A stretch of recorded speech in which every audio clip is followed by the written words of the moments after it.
Good morning, ladies and gentlemen.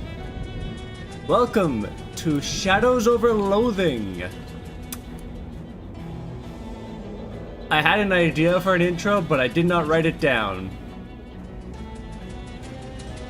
Anyways, I'm just gonna hop into the game because that's what I'm here to do. I just want to play a game. I actually have played this game a fair amount already and got partway through. But then I just put the game down and then I never picked it back up again. So we're just gonna start all over for the purposes of this stream. New game. Uh-oh.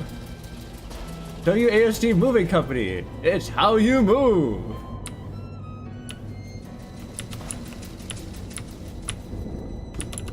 I like these tutorials. They're just actually kind of in the world. This smells like a diner, and it smells like they're open. Hopefully they don't have a no shirt, no shoes, magazine stuck to your face, no service sign posted. Go inside. Nightingale welcomes all travelers. Try coffee. You'll like it eventually. Hi. You can feel a little sign here, but you can't see what it says. Probably instructions for what to do in case of magazine-related emergencies. I'm not talking to you until you wipe that look off your face. The copy of Look magazine that's stuck to your face. Bathroom's in the back. She points over to the right, as far as you know.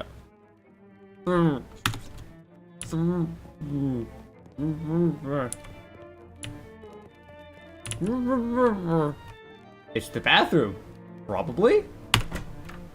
You blunder your way into the bathroom and eventually find the sink. After fumbling with the faucet for a while, you manage to disentangle yourself from the magazine. You stare into the mirror, revealing... yes?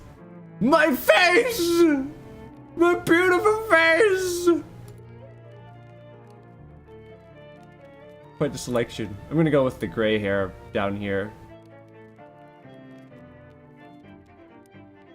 There you are. Leave the bathroom.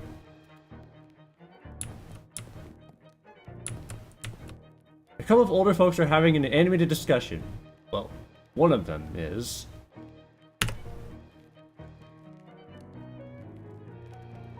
I'm drinking my tea here.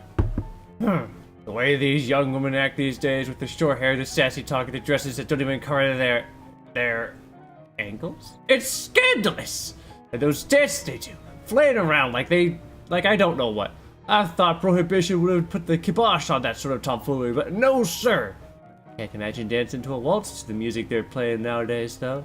And that's the problem right there! This newfangled jazz music with all the drums and clarinets and such. What kind of word is that anyway? Jazz! I think our cups got switched. You're supposed to be drinking decaf. Oh dear. A couple of young women are chatting breezily over coffee. Talk to them. Hey kitten, what town is this? Who keeps he? Are you two traveling? Yeah, Ocean City's turning into a real sawmill, so we boosted her jelly beans breezer for a weekend whirl to the hot potato. Oh, bourgeois, you make it sound like we went south with it. I flew him a kite, everything's Jake. Geez, I'm pretty sure I'm only 3 or 4 years older than you two, but I barely understand what you're saying. What are you, a canceled stamp? Go put some pepper in your shoes. Okay, I'll try that. Thank you. Hello, stranger. Man is concentrating very hard on his coffee. Hey there, is there something particularly interesting about that coffee? It's my first one. Of the day? No, it's my first coffee ever. Oh. What do you think? I think it's a bad beverage. It's bitter and it makes my stomach hurt. Well, it's not for everybody, I suppose. Yeah, I think I may have another with this one after this, though. And then maybe every morning for the rest of my life. Oh no, he's gone. He's a goner. Well, now that looks much better. I'm Ethel. Hazel, Hattie, Catherine. Enter a different first name. I'm cramming. Kratming who? Kratming Hayes, Kratming person, Kratming hers. Kratming.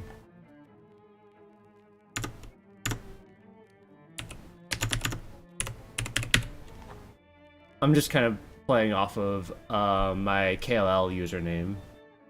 Kratming Getty. Getty. Kratming Getty.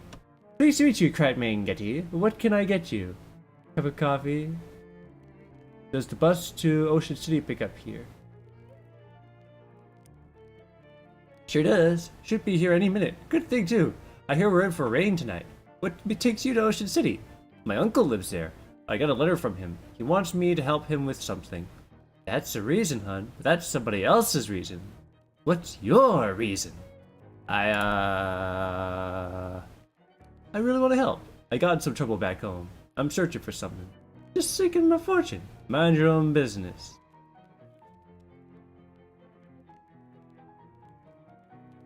What do I say?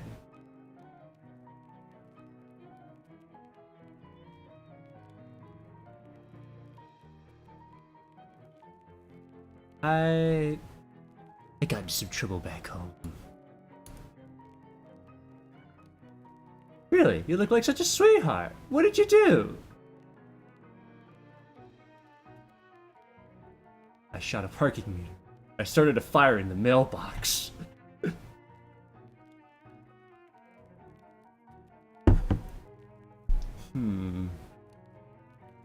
Okay.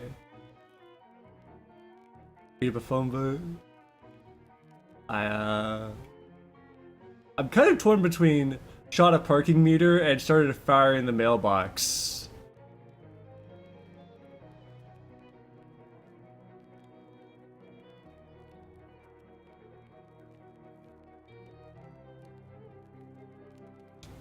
Let's say I started a fire in the mailbox.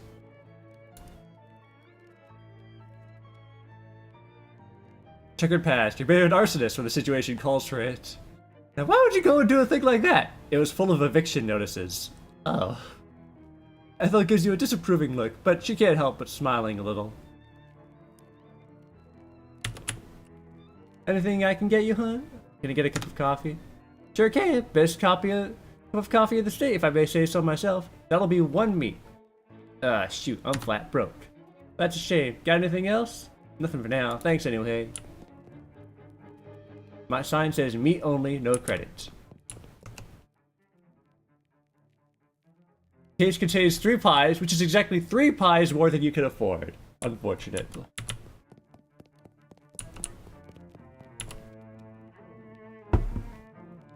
Oh, they got one of those new meat-operated multi-selection phonographs, or jukeboxes as the kids call them. Neat. Hey, there's something in the coin return. You gain 1 meat. Can you get a cup of coffee? 2 go, please. Ethel pours you a steaming hot cup of fresh black java. The diner coffee. A paper cup of fresh black coffee. It smells better than any coffee you've ever had on this trip. Thanks, Ethel. Goodbye. Ethel said the bus will be here any minute. Go out and wait for it. Let's shall. The prologue! Whoa!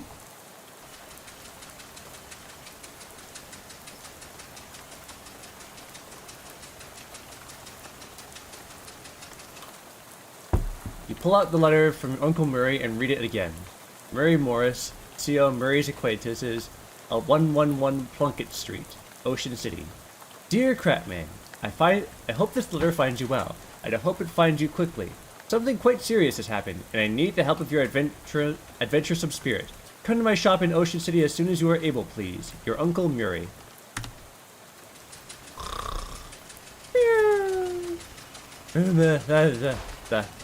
How long has I been out? Wait, is there a clown on this thing? Just ignore the clown. Just ignore the clown. You're about to go mad from the monotony of this ride when the bus suddenly jitters to a stop. You look out the window, expecting to see the sights and sounds of Ocean City, but instead, you see an endless expanse of extremely wet trees. Uh-oh.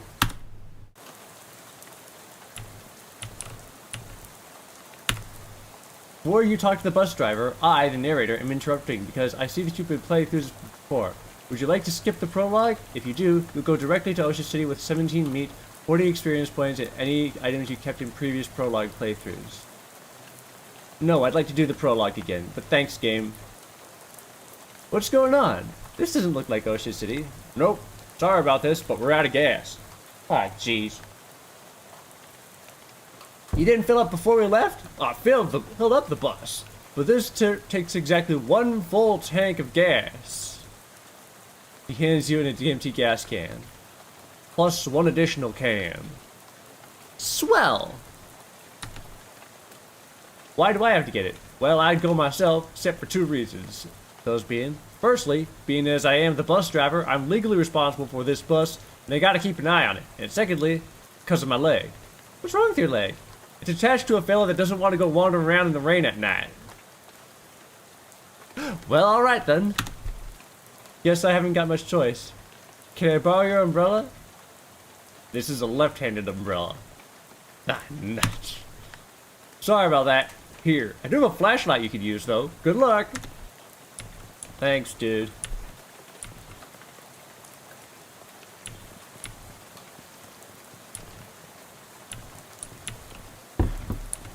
An old billboard from before the war. Drink red cola. Protect your family. Ah, yes, because the cola wars are kind of a thing in Loathing lore. Hold on. This pump is filled with water instead of gas. This gas pump is empty. There's a little bit of gas left on this pump, but there's no hose on it. Oh. Seems like just yesterday that gas was only 6 and 15 and a 64th meter cannon. Gallon. Those were days. The days. This station seems to have run out of service. Hello? Yep, no one's home. There's 1 object left on the snack shelf. Cheese loaf. Ew, nobody in their right mind would consider this vile substance a snack. A box of cheese loaf brand pasteurized spreadable cheese food product. Modern technology has done some extremely revolting things. Increases your moxie by 1. There's an old baseball bat leaning against the wall here. You acquire a baseball bat.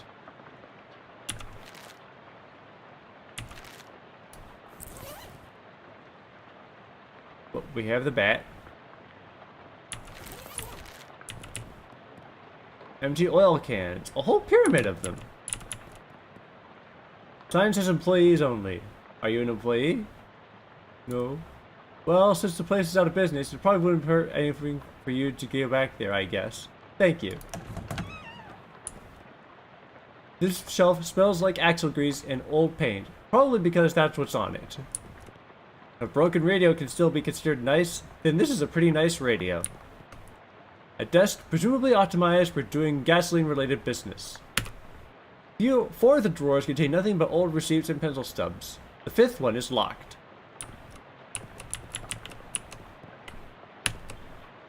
This shelf smells like axle grease and old paint. Oh wait, we already read this. This shelf is laden with miscellaneous electrical widgets and doodads. You don't have any use for them, though. Unfortunate. Old personnel files. Each object, if you examine on this shelf, is dirtier and more boring than the one you looked at before.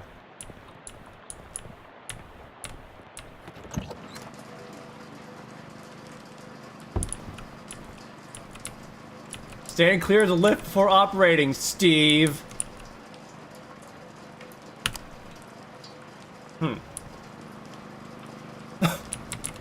Some kind of weird machine. I have 0 mysticality.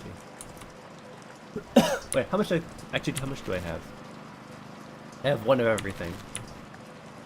The old flivver looks promising as a source of gas, but you can't reach it while it's up on the lift. Big tool chest. All the good tools have already been stolen. Fuse box. As advertised, this is a box containing 1 fuse. However, the fuse is broken, which is probably not intended. You should keep an eye out for an replacement. Must be around here somewhere.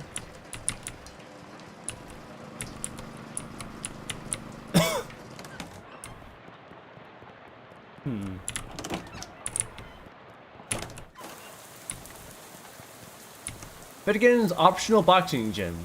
You don't have to fight if you don't want to. Good to know it's not compulsory. A miserable-looking hitchhiker is standing in the rain, listlessly sticking out her thumb.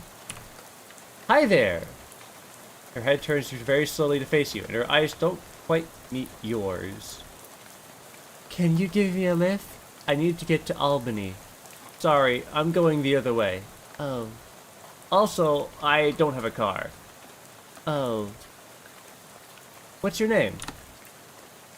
Lydia. Nice to meet you, Lydia. Although, I admit, the circumstances aren't great. What's in Albany? No, I just wanted to go somewhere new. Albany isn't new, though. It's one of the oldest cities in the country. Okay, that's fair. You know where I can get some gas? Gas? The bus I was on ran out, and the driver sent me to find some more. Bus? Yeah, I'm trying to get to Ocean City. I've never been there. Oh. Well, okay then. How about this rain, huh? Lydia looks slightly surprised and glances around slowly. Oh. It's raining. Yeah, it sure is. What a night to be stuck out on the road, huh? I hadn't noticed. I get the feeling you aren't much of a noticer. Seen any good movies lately? I saw Dr. Jekyll and Mr. Hyde at the Nickelodeon. Oh, that's a classic! What'd you think? It was very scary. I liked it. I prefer comedies myself. Have you seen the new Buster Keaton one, The Cameraman? I don't know who that is. Oh, he's great. You'll have to see Sherlock Jr. That's my favorite. Really terrific. Read any good books lately? I read The Invisible Man. It was really good. Oh yeah, H.G. Wells is great. Have you read his new one? The War in the Air? I didn't care for it. The one I'm thinking of is Mr. Something and Something on the Island, I think. I forgot the name, but it was terrible. His early works are the best. Like The Time Machine. Yeah, I liked it. I'm glad we were able to find something we can connect on, Lydia. So,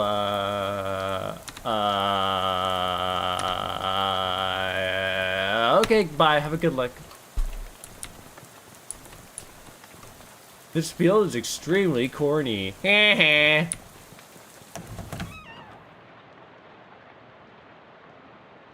I don't want to be all friendly, but this is a private residence that you all just barged into. Oh, sorry. Everything's so desolate outside. I guess I just assumed this place was abandoned.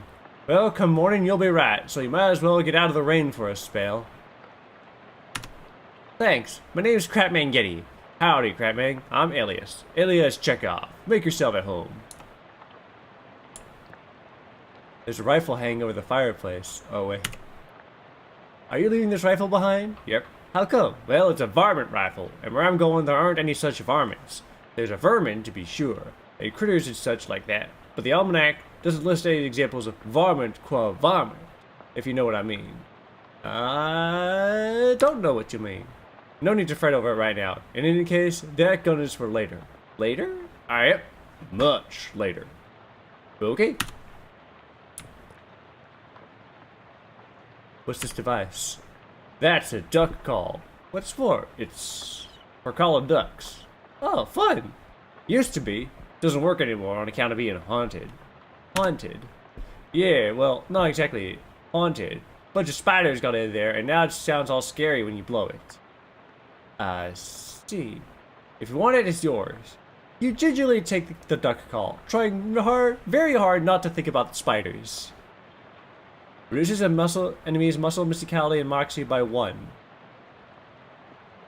You're pretty sure this duck call is haunted, but you can't remember the story of how it got that way.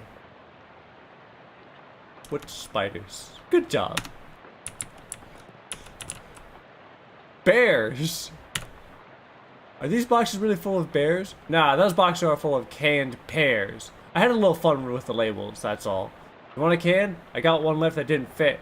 Increases mysticality by 1. Bibson's extra sweet pears. Gee, thanks! Gears? What's with these boxes of gears? Well, my daughter Simone left these behind when she went off to school. Figured I should keep them for you. That makes sense. Tears? Wait, are these boxes of tears or tears? Don't be ridiculous. You can't put neither one of them in boxes. That doesn't make any kind of sense. Well, what's in the box? Kitchens Inc. brand kitchen sink. A collection of stands makes it at home. Home on the range. Chairs. What's in here? Stocks? Scissors! Okay. This is a very large box, considering that most people either own 0 or 1 class ring. This box really full of class rings? Yeah, about 140 of them. Did you go to college 140 times? Nah, of course not. I just collect them is all. Why? Well, they're rare, but not very rare. They're all different in interesting ways, and they're shiny. That there's the collected trifecta. Okay then. What's this lock? Oh, that's my daughter Simone's room, who's left for college. Hopefully she ain't left anything important in there, cause I plumb forgot how to work that crazy lock she invented. This door leads to a bathroom. Can you use your bathroom? Sure. How'd you know that door was a bathroom, though? I always had a knack for knowing which doors lead to bathrooms is all. Well, good for you, I guess. A vicious clawfoot bathtub. Oh boy, a mirror. Hi, Crapman. Smile. Good look. Hey there, good looking. Aw, what's wrong? Why, I oughta. Oh no no no no no no no no no no no no no. I just remembered something really embarrassing I did a couple of years ago. I'll just assume this looks good. Ah, there you are. Hey there, good looking. Alright. There's a surprisingly modern toilet for an old house. You flush Chekhov's toilet, hoping it won't come back to haunt you later.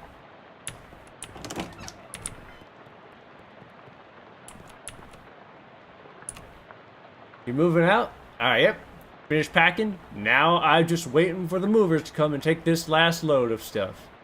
You got movers coming in the middle of the night? Nah, in the morning. But I went and packed my teddy bear and forgot which box he's in. Can't sleep. I see. Why are you leaving? Well, my daughter went off to college, so there's nothing keeping me here. Never practically cared for farming anyhow. Just kinda fell into it, you know? So I reckon I'd take the opportunity to retire and travel for a bit. See what kind of trouble I can get up to. Nah, so what's your story? What you doing out on a night like this? Well, I got this letter from my Uncle Murray. It sounded urgent, so I hopped on a bus to Ocean City. I ain't sure how to tell you this, but you got ways to go yet. Yeah, the bus ran out of gas, so the driver sent me to scavenge for some. I got you. Well, I think there's an old gas can in the barn out back. You're welcome to it. Thanks, old man. Gotta warn you, though. I have to fight my daughter for it. What? Well, technically, I should say my daughter's monster. What? It's a thing that my daughter Simone built. What? See, my kid's a real technical whiz. She built an autonomous robo-traption to help with plowing and harvesting and the like. Worked real nice, too. Wow. Problem is, after she left, it blew a what's-it-tube and got violent. I'm pretty good with machinery, but when it comes to those newfangled electrics, I might as well be a dog trying to read Plato. So I locked it in the barn. I see. Welcome to try your hand against it if you have a mind to. But please be careful, it's got a lot of sharp bits on it. Here's the key. Farmer Chekhov's barn key. Third most common sort of key you find on a farm, after dawn and tur.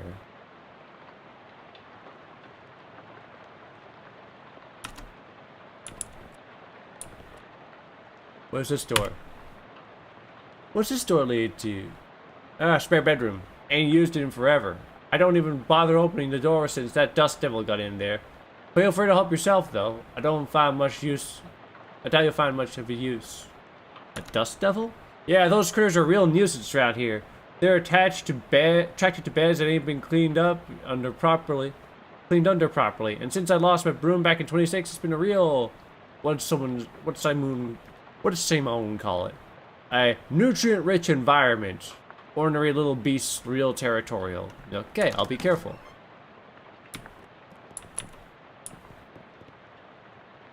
Westerns. Take a look at this. Buffalo of the Night. Gunfight at Six Gun Gulch. Betrayal at Owl Trail. Drifters of Glory. Hey, this one looks like it's worth a reel. The Handgun's Tale. Unlike most old westerns, this one is written from the perspective of a gun. Cows of Tarnation. Drifters of the Night. Reckoning at Owl Ranch. Drifters of Tarnation. Cowboys of Tarnation. Fist fight at Six Gun Ranch. Okay, this is just gonna keep going.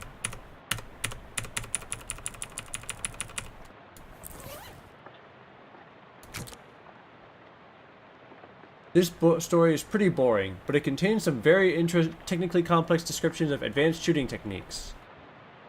Put the gun away. Put it away for now.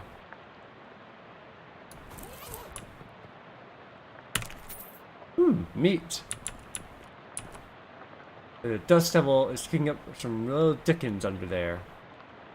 Fight it! Are you sure? Chekov said these things are pretty dangerous. Yeah, I'm sure.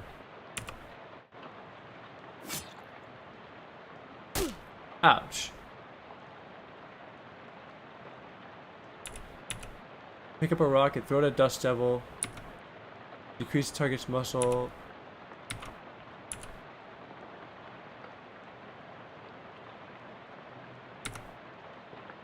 Let's make a haunting quack.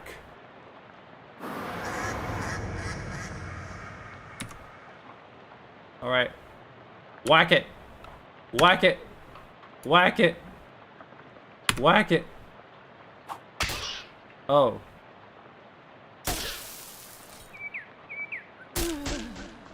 Oh, these things are dangerous. Should have listened to Chekov. I guess so. Alright.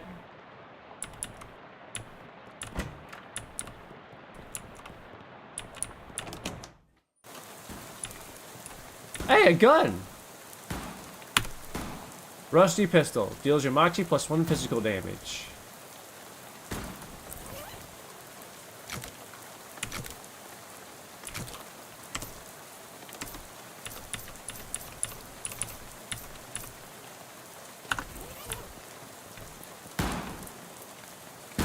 That scarecrow is a bit more intimidating than usual. Crows around here must be real aggressive. Oh boy. That's intimidating. Scarecrow with a gun. That's just firing at random. Okay, let's try fighting the Dust Devil again.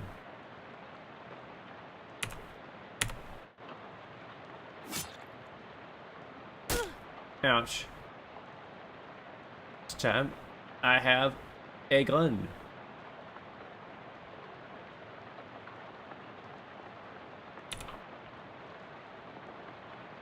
Throw the rock.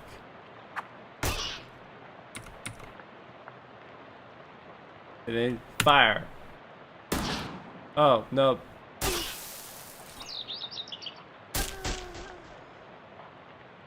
Nope, they're too strong. Okay, okay.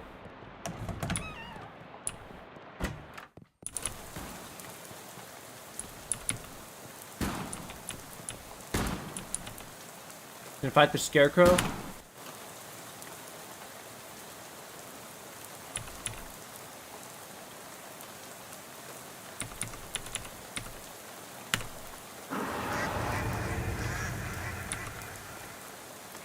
Fire! Oh, wow.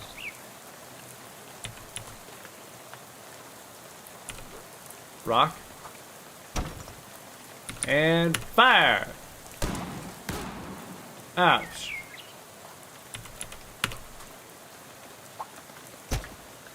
Okay. Fire! I broke it. Now it's just a regular scarecrow with a gun. Excellent! The thing's crow-menacing days are over. It's an old tractor. There's an old rag shoved in where the gas cap should be. You pull the rig out, sniff the tank. Seems there's a little gas left in here. A 1/3 full gas can. This tractor is the most interesting thing in this part of the country. Wait. There's nothing else to do with this tractor except maybe sit and pretend to be a farmer. Do that then. I hope I have time to dust some sawcorn before it's time to feed the cattle. Gotta deworm the hens before sunup. I gotta rake my oats and then rake my millet. Time to mill some corn. Man, even pretending to be a farm is hard work. You got enough XP to learn a skill. Yay. Oh no, I have to plow the rabbits. No, I meant to say I have to shear them. Better walk cattle before the weather gets worse. Today seems like a good day to reap the rye. I hope I have time to rake my soybeans before it's time to milk the lambs. Gotta feed the roosters before sunup. Okay, I'm done.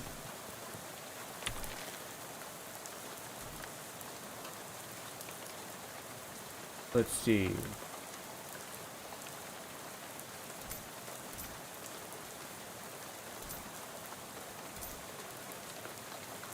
Let's buy some fashion sense. You're not supposed to... You know you're not supposed to wear plaid and stripes at the same time, but you're so cool that you can get away with it anyways. Your Moxie helps you look cool, move with grace and style, and deal more damage with ranged weapons.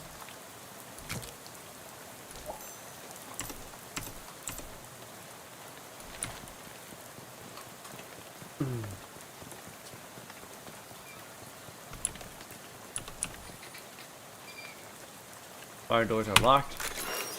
Keep the barn doors open and leave the key in the lock in case Eyeless wants to lock them up again later.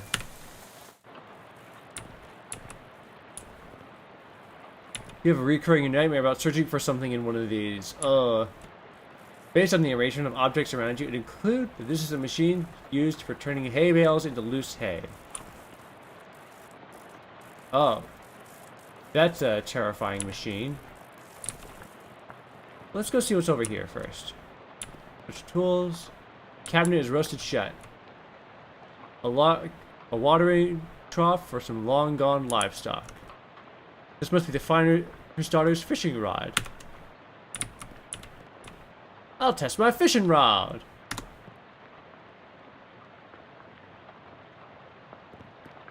You didn't catch anything, but it was good practice.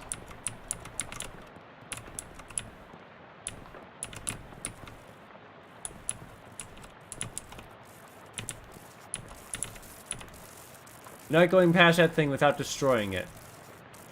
Destroy it, then.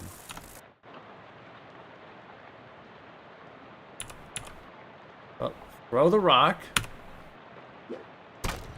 Oh, that's not that strong.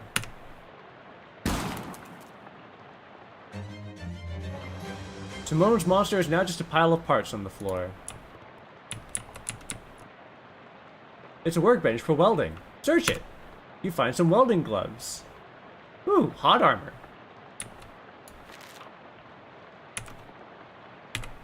I want my backpack. My inventory. Pair of thick gloves designed to protect your hands from errant sparks caused by your negligence and lack of welding skills. Thanks, game. Accept your reward. Victory is sweet. It's probably the lead that makes it sweet. You get a 2/3 full gas can. You'd go up there if it weren't for your hay fever and your falling out of lofts fever. Unfortunate.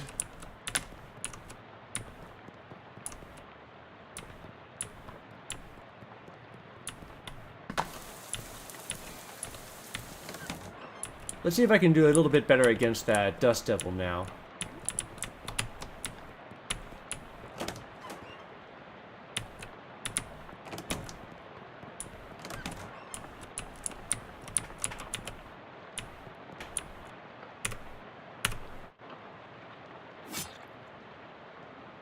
Ouch. Throw a rock. And yeah, no, I'm dead.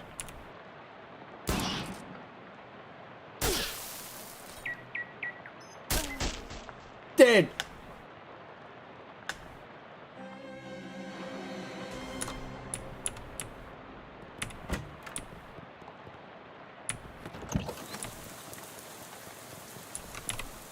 This turtle's stuck on his back. Why aren't you helping it? I am helping it. There you go, buddy. Bye-bye, turtle. Enjoy blue cola, the honorable choice. Ah, yes. Looks like they drove this boxcar out here and then took the track away? Boy, someone must have hated this boxcar.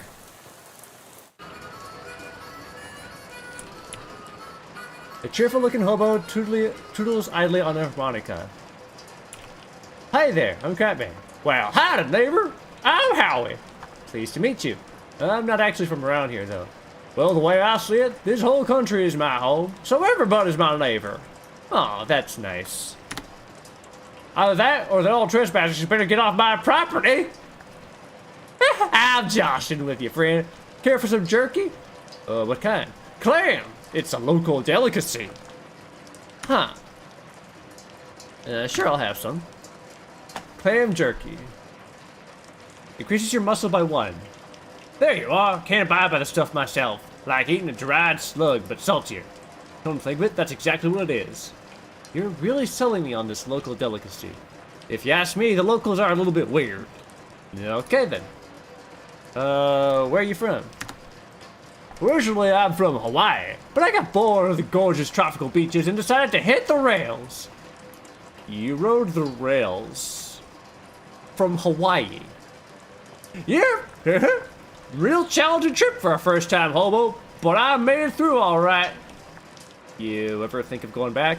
The only thing that they only got the one track there, so it was a one-way trip. I might head back for a visit once they built a second one, though.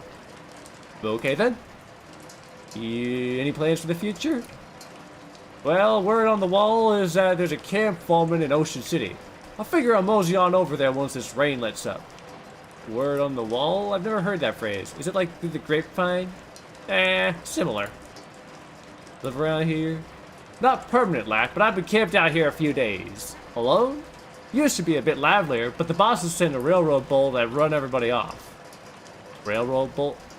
You mean like a cop? Yeah, you could say that. I think he's still prowling around out back if you care to test your mettle. Don't advise it though.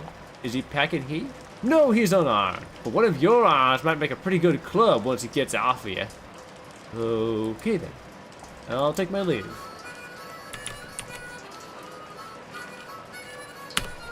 Is this knapsack your only luggage? Oh, that ain't mine. That's been here since before I arrived myself. Nobody's been able to work how to open the dang thing. If you can figure out the trick, you're welcome to it. It appears to be latched shut with one of those puzzles made of bent nails and steel wire. Howie wasn't just harmonicking Dixie.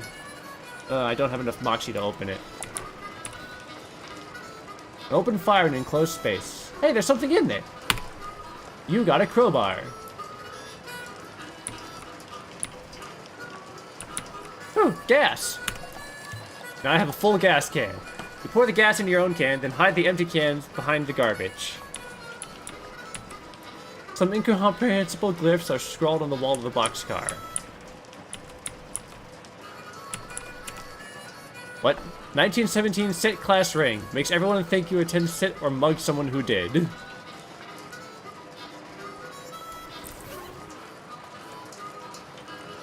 Well then, I now have a ring.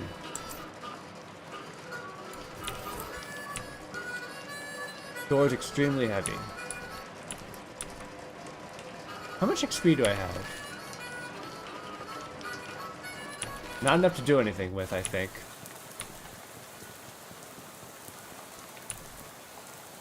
You've heard a lot of nice things about Topica, but it's not 1,200 miles worth of nice things.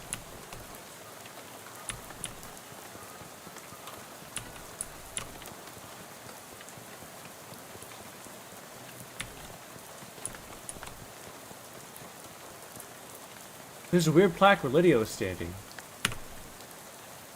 At this exact spot, on the 13th of October 1908, the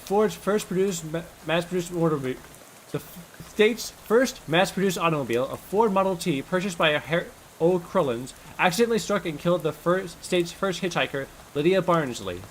Oh. So apparently that woman you talked to a few minutes ago has been dead for exactly 20 years. Good. Swell! Everything about this is great, and you aren't regretting this trip before you've even arrived. go on about your normal, non-haunted day, shall we?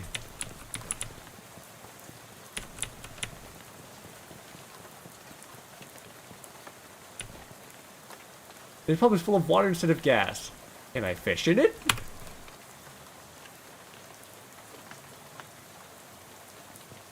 You should have known there weren't any fish in there. You can see the entire thing from here.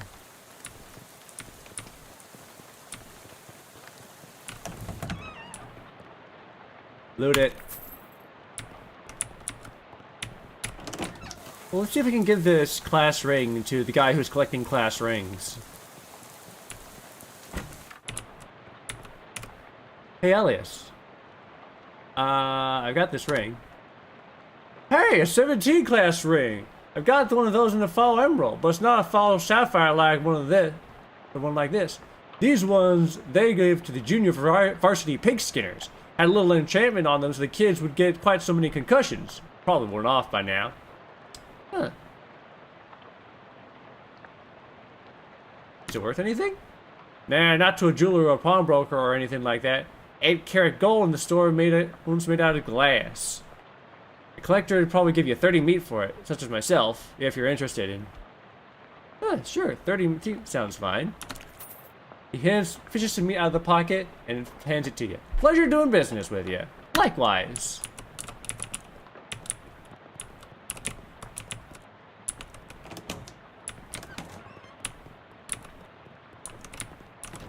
I should probably talk to them about the Scarecrow as well. I beat up your Scarecrow, sorry. Well, I was leaving it behind anyhow. What'd you go and do a thing like that for? It shot at me! With a gun! Oh, alright. Yeah, that's perfectly reasonable then.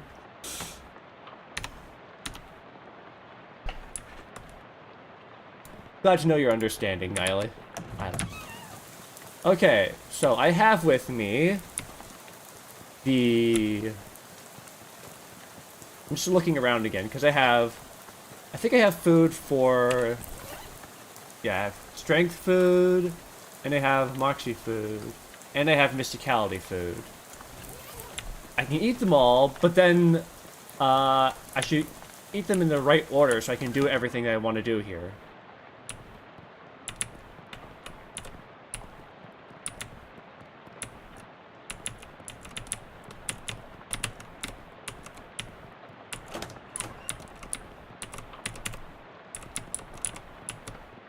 Where's the key for that door? Oh, wait. You found a fuse! Neat! I'm gonna fix this up real quick. Replace the fuse. And now we can just turn this on. And there we got the car. The car is missing its gas tank, but there is a big glass of gasoline in the cup holder. That's a questionable thing to put gasoline into. 133% full gas can. Don't question it.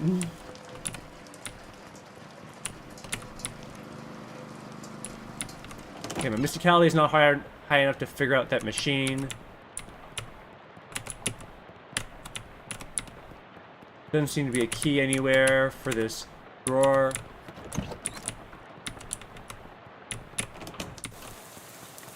Alright. So what I am going to do is I am going to eat the clam jerky so that I can open this door.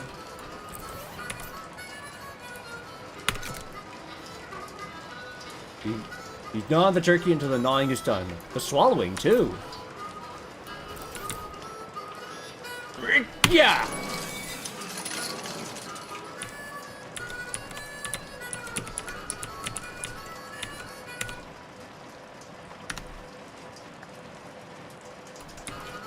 Just want to see if there's anything else you had to say. Oh! That's a bull! There's a carving on the trunk of the tree. It says, Howie loves playing the harmonica. Aww. It's that railroad bull Howie told you about. Although railroad minotaur would probably be more accurate. Take the bull by the horns. Halt, trespasser!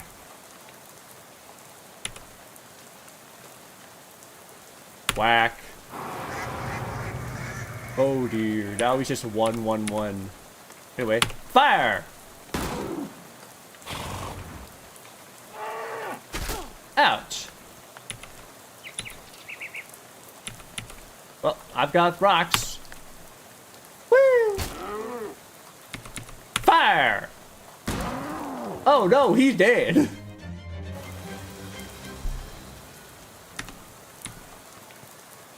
A 1911 Ford milk crate for wheels. That model never really seemed to take off. Oh look, it has a gas can on it. You got a 166% full gas can. Again, don't question it.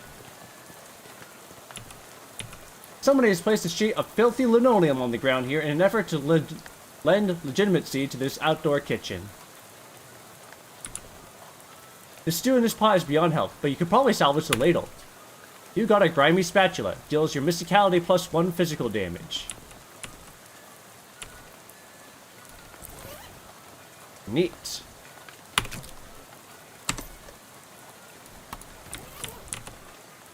Open the door. Somebody left a perfectly good mason jar full of gasoline in here. You got a 200% full gas can.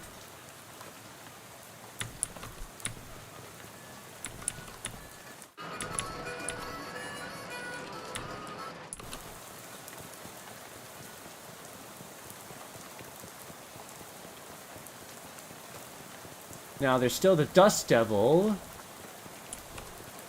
And is there something around here that I need my muscle for? Oh yeah, there's a thing in the back, way over here.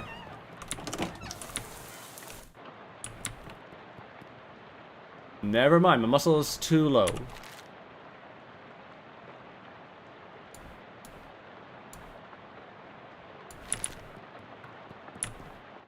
Maybe I can fight the Dust Devil. Maybe.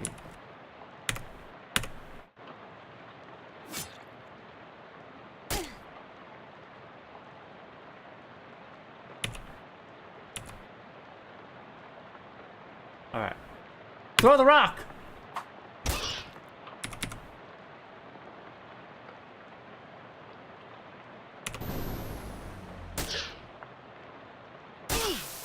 And no, never mind.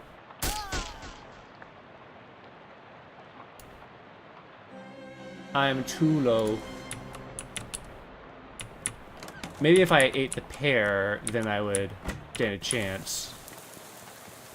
But as it stands, I am too low level.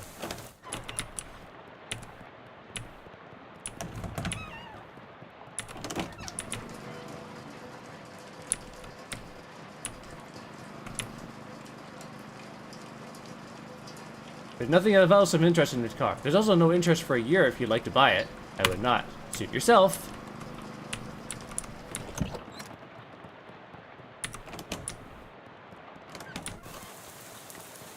Well, I guess the only thing I can do right now is I can down this. I don't have enough ASP to get the skill that I need in order to open the back.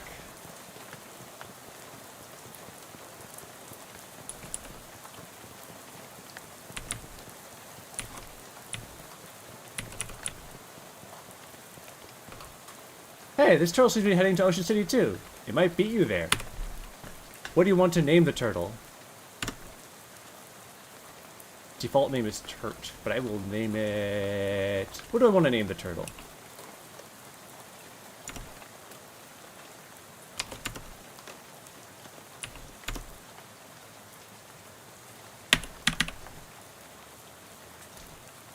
You got Bill the Turtle.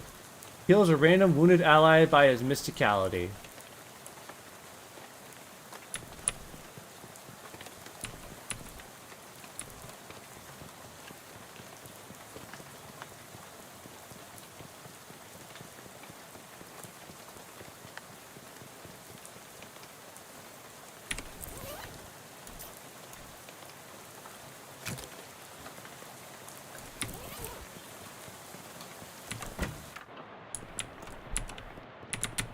We try the Dust Devil one more time.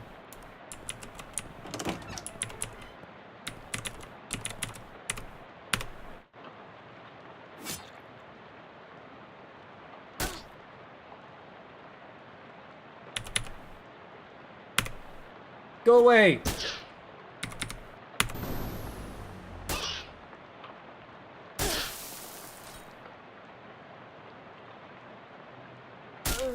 No, the bleed is too strong. The bleed is too strong.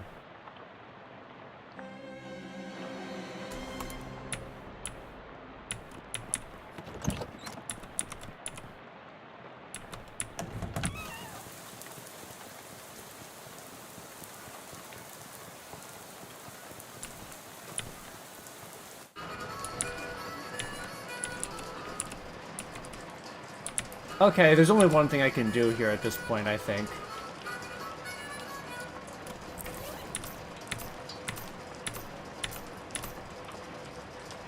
Increase your Moxie by 1.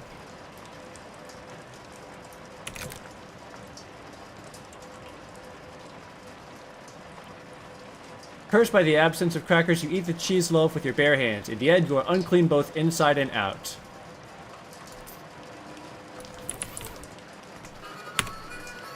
Little silver key. This is the key to a cabinet that might open a file cabinet, or a desk drawer, or some other boring office thing. Oh! Neat. Let's see if you have anything else to say. A dealt out railroad bowl for you.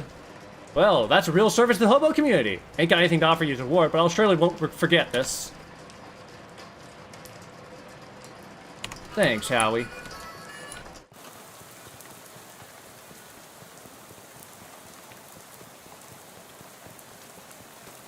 Alright, let's go see if this key will fit the thing over here. Little gas pump hose. The silver key falls into a hole in the floor and disappears. Aww.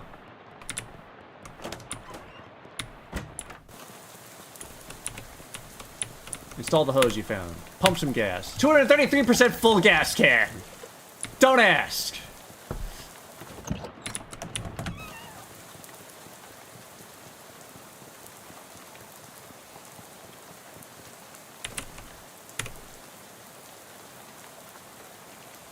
This can doesn't usually hold that much gas. Not sure how you did it? Well, whatever. Ready to hit the road? I'll be with you in just a minute. Suppose you're that no stone unturned type, yeah? I respect that. Let me know when you're ready. No rush. I'll be right here, waiting in the pouring rain.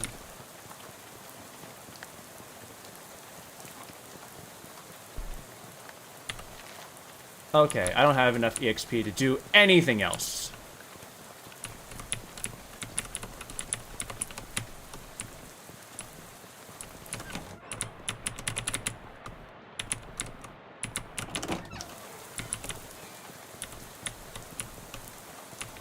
There's nothing else here.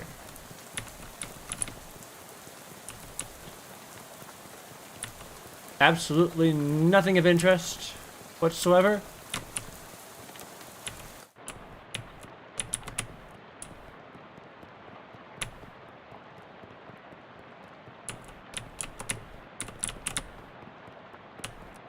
Seems like it. I can't open the cabinet, and there's a machine that I think I don't have enough mysticality to open. To operate. Wooden crack, figure out.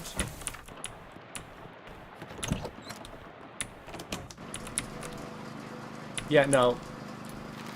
I only have one mysticality. And my pairs only give me one more. So there's no point. Better just hold on to the pairs for now, I think.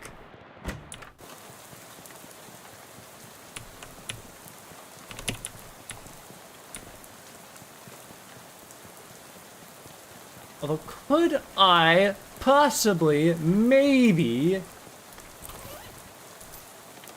just possibly maybe,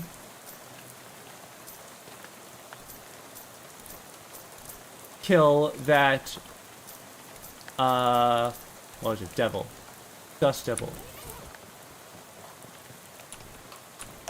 I feel like I should be able to.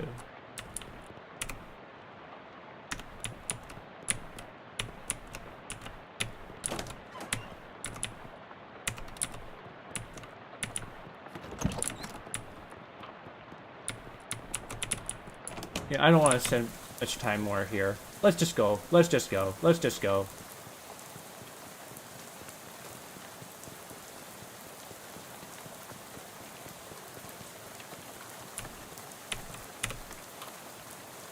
Let's get out of here.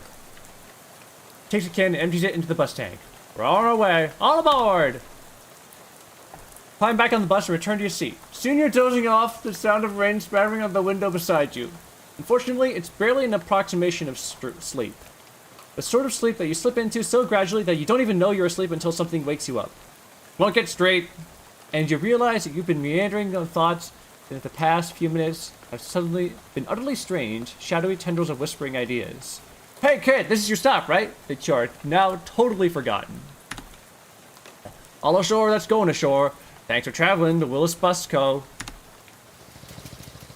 Well. Marie's Antiques. A cheap cologne. Increase your stench armor by 1. This bottle of cologne was inexpensive to begin with, and throwing it away didn't make it any more valuable. Bell over the door jangles as you walk into Murray's Antiques. The young woman at the counter looks up at you. Oh, hi, you must be Kratmang. We don't get many customers at this time of night. Or at all, really. You were expecting me? Yeah, Murray didn't say much about you, but he gave me the letter in the mail. Name's Jessica. Oh, geez, you're soaking wet. Come in, I'll get you a towel. You walk over to the counter, trying not to drip on any vintage bric-a-brac as Jessica grabs a thread-bone bath towel from the shelf and pulls the tag off before tossing it to you. Thanks. Is Uncle Murray here? His letter wasn't very specific. He isn't. You said that in a kind of ominous way. Where is he? I wish I knew. He had a line on another artifact and said it was going to be a tough one. I told him he should get some backup, but he wasn't willing to wait. He just wrote that letter and told me to mail it if he didn't come back. Is there something I'm missing here? This is an antique shop, right? You're trying to make talk to great Aunt Ruthie into selling her mother Chesterfield sound like a deadly spy mission. Yeah, this is going to take some explaining. Well, I'm definitely intrigued now. We don't have a lot of time for just now, but follow me and I'll give you a quick sketch. Jessica takes you into a back room furnished with some desks and some strange-looking machinery. Welcome to our back office, the little hub of our little operation. I'm guessing by operation you're talking about something other than antiques. Well, yes and no. See, a few years ago, Murray found out that there's a bunch of antiques circulating that are, well, hinky would be a real understatement. Hinky. Murray used to call them tainted, dark magic, real bad mojo, you know? Cursed. Oh, for a second I thought you were making bathtub gin or something. This is the funniest option.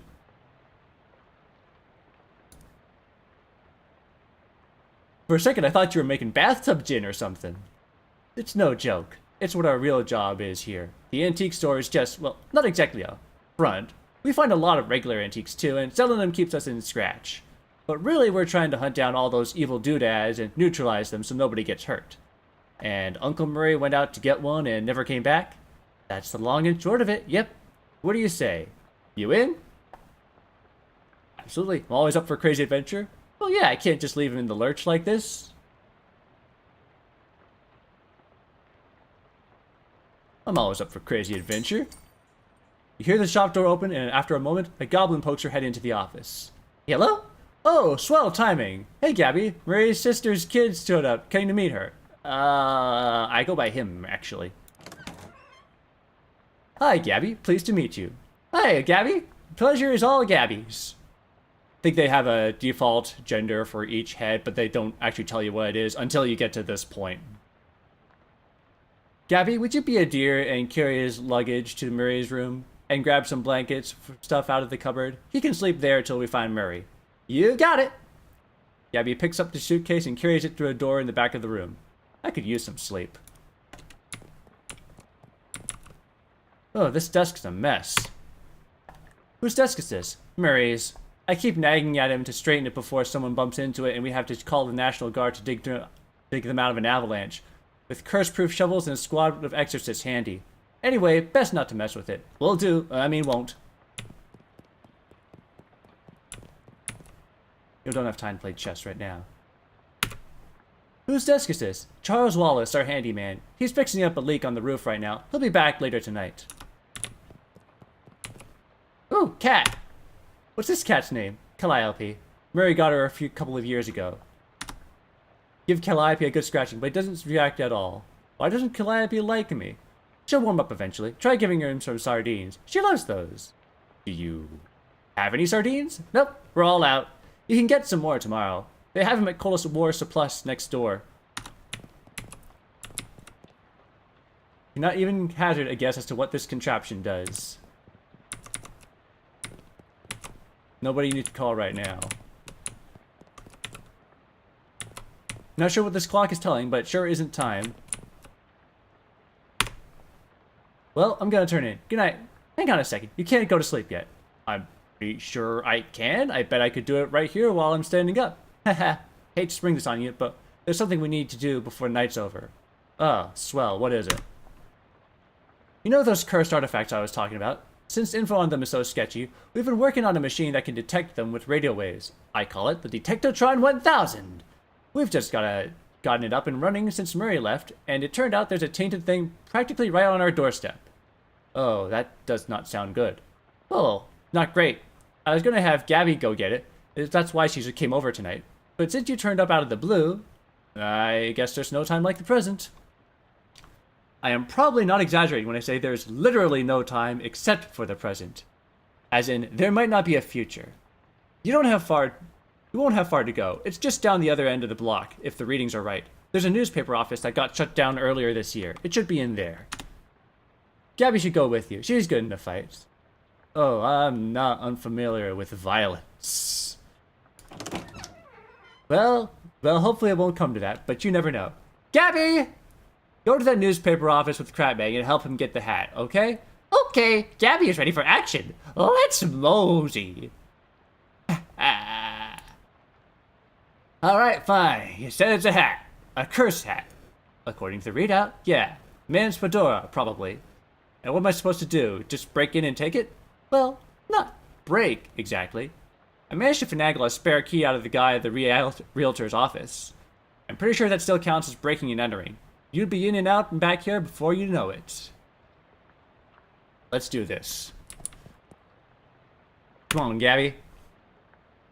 Chew the fat. You're a flapper, right? Ah, yes. Gabby flaps all the time. Gabby's parent flaps too. And Grand Gabby. But it's only been the style for 7 or 8 years. Oh, right, goblins. You don't live very long, huh? Depends on how you look at it. Parent for Gabby popped a year and a half ago, but this Gabby is basically that Gabby, and previous ones too. It's okay, don't worry too hard for us to get it. Us goblins think human baby making is super crazy. Okay then, we're gonna go now. To the newspaper store. This building looks pretty solid. Maybe it's just the people renting it were condemned. Ne'er-do-well has deliberately vandalized this street light. Time to bust in here and find a weird cursed hat. Unlock the door. Take a deep breath and unlock the door. You give the key to Gabby for safekeeping. Coffee! There's a little bit of coffee, very, very old coffee, in this percolator. Got some nasty old coffee. Increases your maximum AP by 1. A few months ago, somebody decided this coffee wasn't good enough to drink. You apparently disagree with that decision. This is a half-finished document in a typewriter. Government corruption at all-time high. The government has once again slashed funding to the city services and social programming, citing waste, but without offering any supporting figures or explaining where the funds have been reallocated to. Additionally, anonymous sources report it cuts off abruptly, maybe as a result of the pink slip next to the typewriter. Curtis, if I've told you once, I've told you 100 times. Not enough people buy the paper anymore to keep the lights on in this joint. Electricity is expensive because it's a very recent innovation. As such, fully half of your salary is paid by government subsidies. That is to say, the hand that feeds you is the hand you keep biting. We go way back, buddy, but you've given me no choice. Clean out your desk and scram. Grover Burgess, Editor-in-Chief. Oh no. AP feed. One of those new arcade press news thingies. High tech. Second edition of Principia Mathematica published. We still cannot understand a word of this, say local children. Today is winning racehorses. Grunusler's mother, too much corn, and howitzer jacket. Oh boy, I can't wait to pull those in Uma Musume.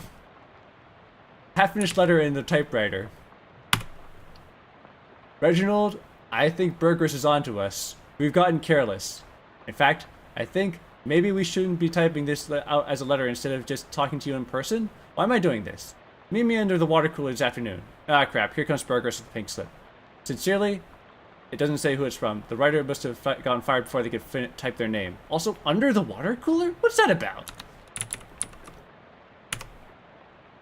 Hendon, I'm not paying you to publish cockamamie conspiracy theories. In fact, I'm not paying you at all anymore. Clean out your desk and hit the road. P.S. Don't like the word... Do you like the word cockamamie that I used up there? It's a slang term I coined. It means ridiculous or implausible. I think it's going to catch on. I think it has caught on a bit. Whoever worked at this desk forgot their cufflinks. The left one says, always check, and the right one says, your sources. It really makes you think. Let's put those cufflinks on. Why not?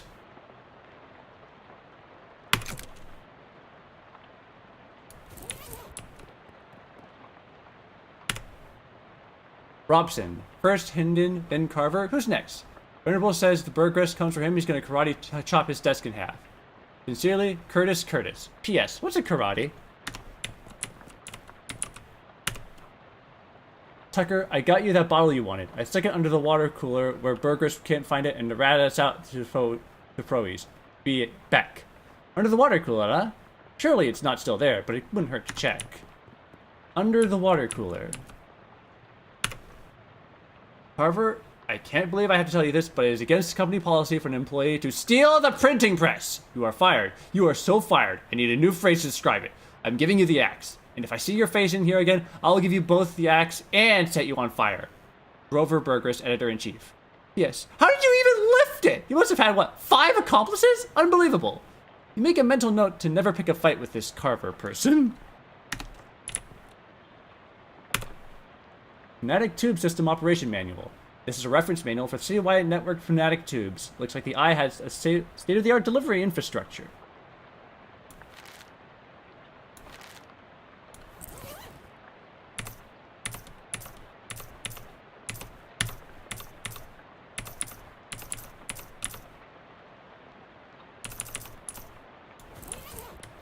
Under the water cooler. Big water cooler, and it's got something to hide. Hey, a trap door! Neat. Oh. Looks like the Venerable made good on this threat. Venerable must have taken all his stuff out before smashing it. Door looks like it's slightly ajar. Nasty old leftovers! Reduce an enemy's muscle, mysticality, and moxie by 3. You don't know what went wrong into this bag, but you know the only thing that's ever going to come out of this is a congealed mass of foul goo.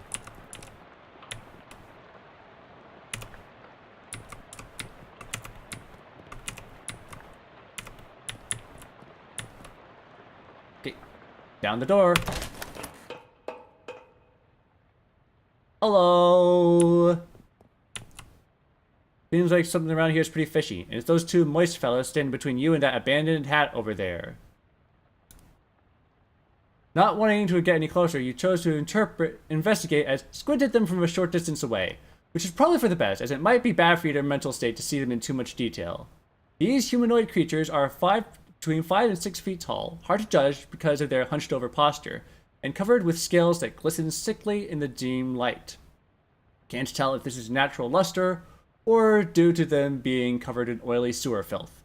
More notable, of course, is the fact that they have huge fish heads.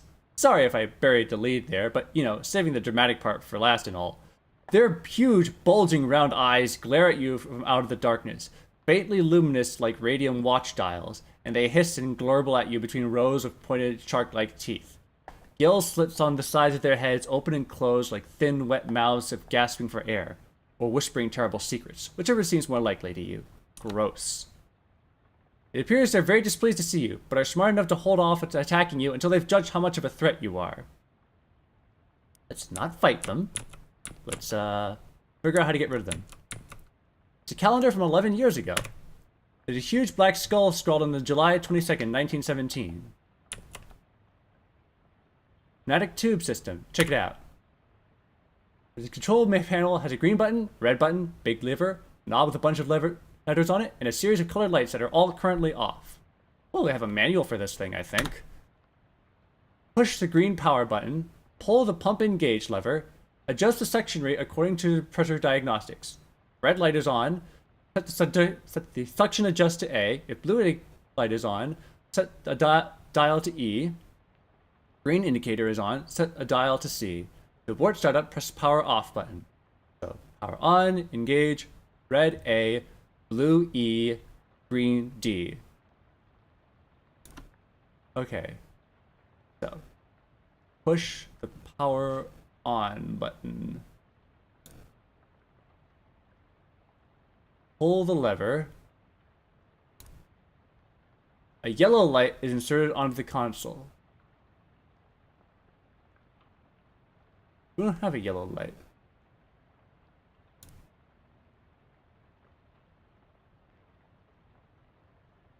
There isn't a yellow light.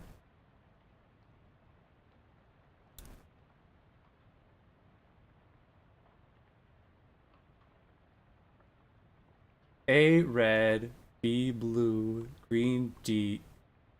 Blue is E, green is D. Yellow. Let's try B. Noise starts to sort of shuddering growl for a second before an orange light flashes briefly. The entire machine shuts down. Well, shoot. Okay.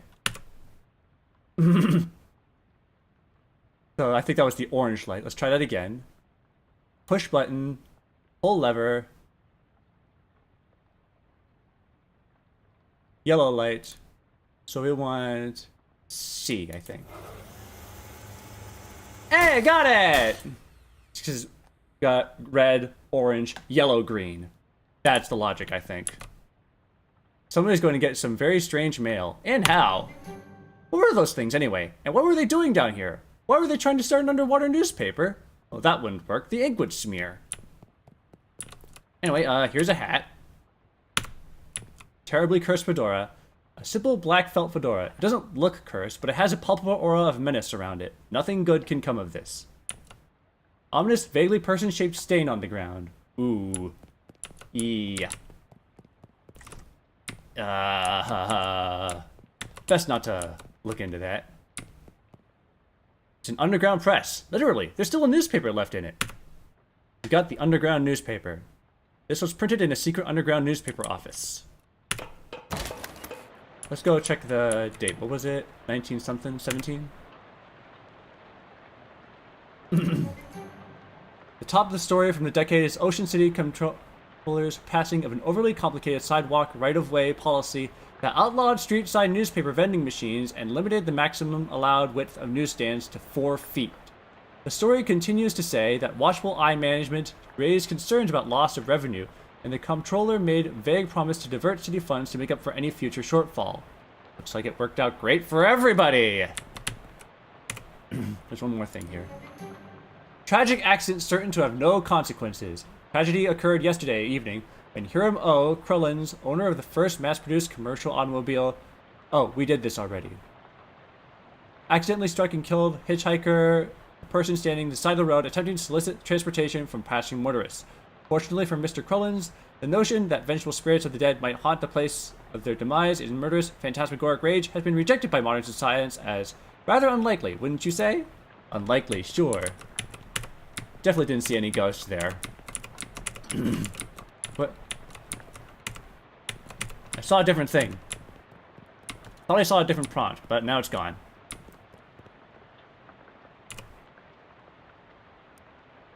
Wait. Oops. Oh, we already read this. We already read this. Never mind.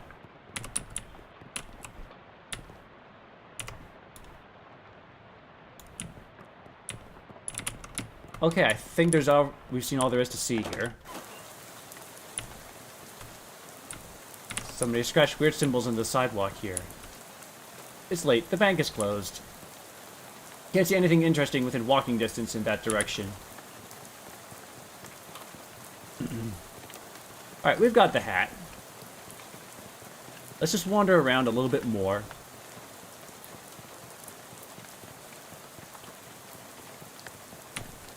Hey, hobo. Nice weather we're having. Suits me just fine, I guess. Wise man once said, rain falls on poor men and rich men alike. Was that before umbrellas were invented, or... My name's Gus, by the way. Hi, I'm Crabman. Pleasure to meet you. You wouldn't happen to have a couple meat to spare, would you? Yeah, sure, why not? Thank you very much, Crabman. Old Gus won't forget your kindness, you bet. Take her easy, Gus. There's nothing in that direction except the road you arrived on. And walking all the way back there probably isn't a good use of your time right now.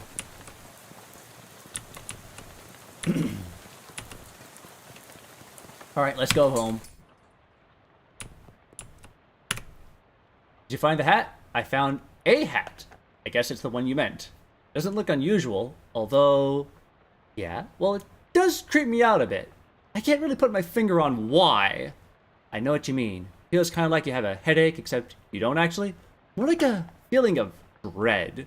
Like something terrible is about to happen, but I don't know what it is yet. That is definitely not related to the fact that I need you to take that hat and go sit on the machine over there. But that's our uncursing machine. Gotta get the curse out of the hat, right? Oh, okay. Makes sense. But, can we just put the hat in the machine? Why do I need to be involved? Because the machine needs a mind to guide through the uncursing process. Together, you'll lift the curse from the hat and transform it into a sort of allegorical dreamscape that the machine can transfix. What? Sorry, I know, it's a lot. Let me rephrase. The uncursing machine uses your subconscious mind to drive a wedge between an item and its curse. The item is cleansed relatively easy, but that doesn't negate the curse fully. Once separated from the item, the machine stores the curse and allows you to physically project into it to try and resolve the metaphorical scenario at the core of its existence. That's where things can get a little weird. I know it sounds crackers, but you'll just have to give it a try and understand. This must be Charles Wallace. You must be Charles Wallace. I'm Crabman. That I am. Pleasure to meet you, Crabman.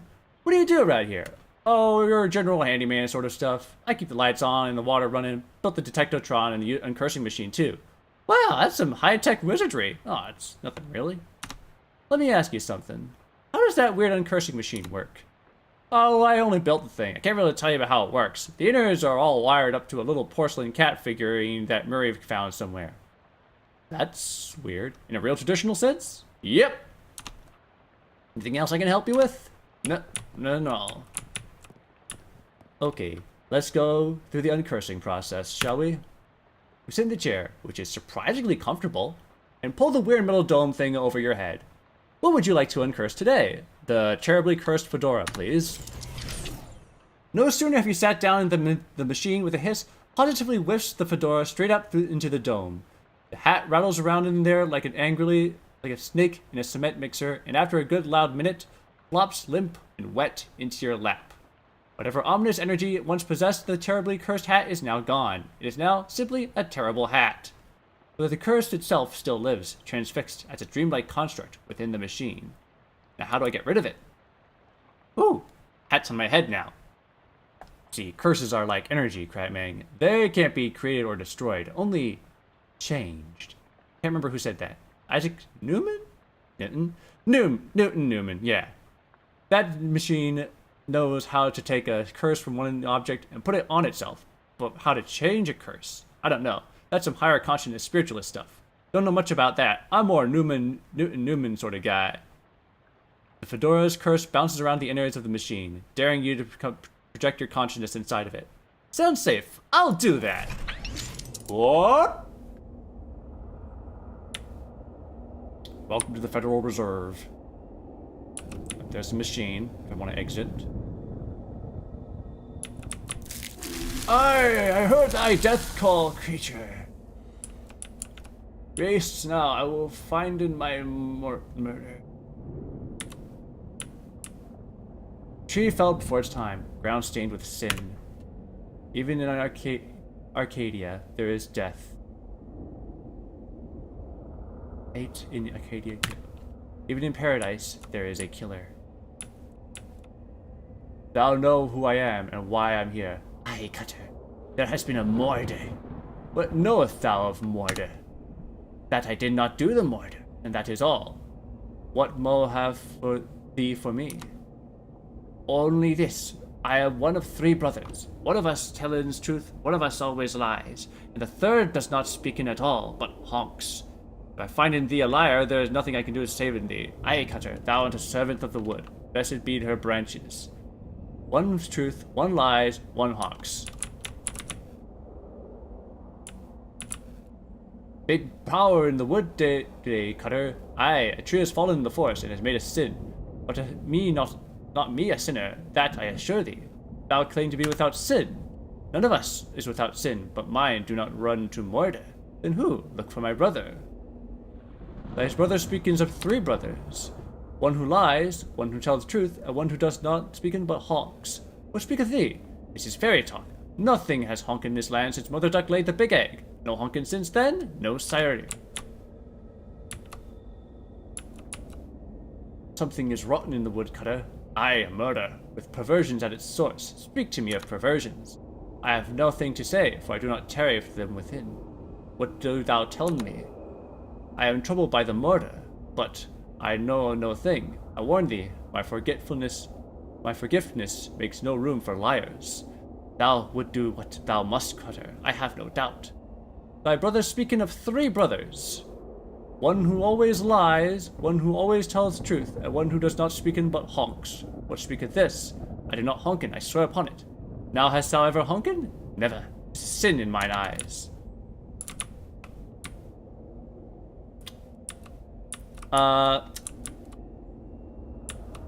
None of these guys honk. I think you're the murder. Thou lieth about honking. What say? Thy brothers thunk not. Thou wouldst lie to the cut of the wood? Thou wouldst do murder in the wood? Aye, thou hast the right of it. I sought only to distract in thee whilst I make my escape. Goodbye, Cutter. Do not run from me, tree. Thou do not run? Nay, I grow on. In 100 years I will have grown so tall and strong, thine axe will never fallen. I will not wait 100 years. Die, mortar. This is not fair. Big rot in the wood today. And what's... No, that's not you. You don't talk like that. Dark thoughts of trees, axes, and bloody sap cling to your skin. You shake them off like dreadful cobwebs. Not terribly sure what just happened, but as you turn over the formerly terribly cursed fedora in your hands, you feel sort of confident that the curse which plagued this starchy little felt thing is now gone for good. Put the hat back on. It nearly sparkles now. Yay! Now all you've got to do reckon with is whether you're the kind of guy who goes around wearing a fedora. It'll do. Nice hat. Thanks.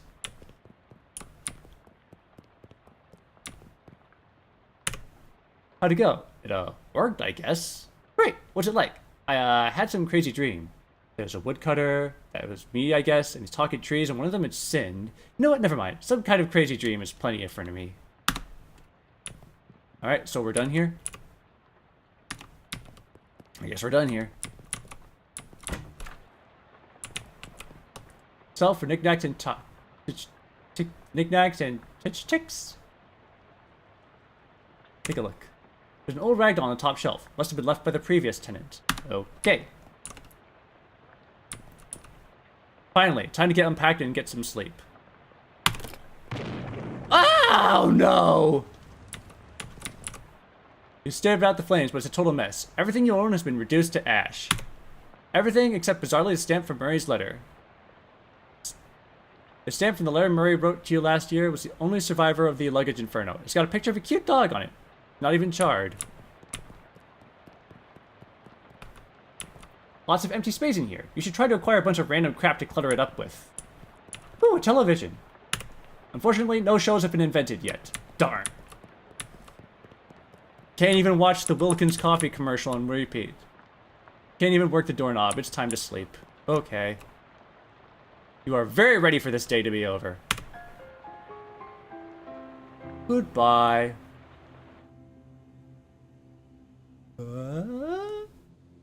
What the? What? It's a poster of my favorite literary ghost.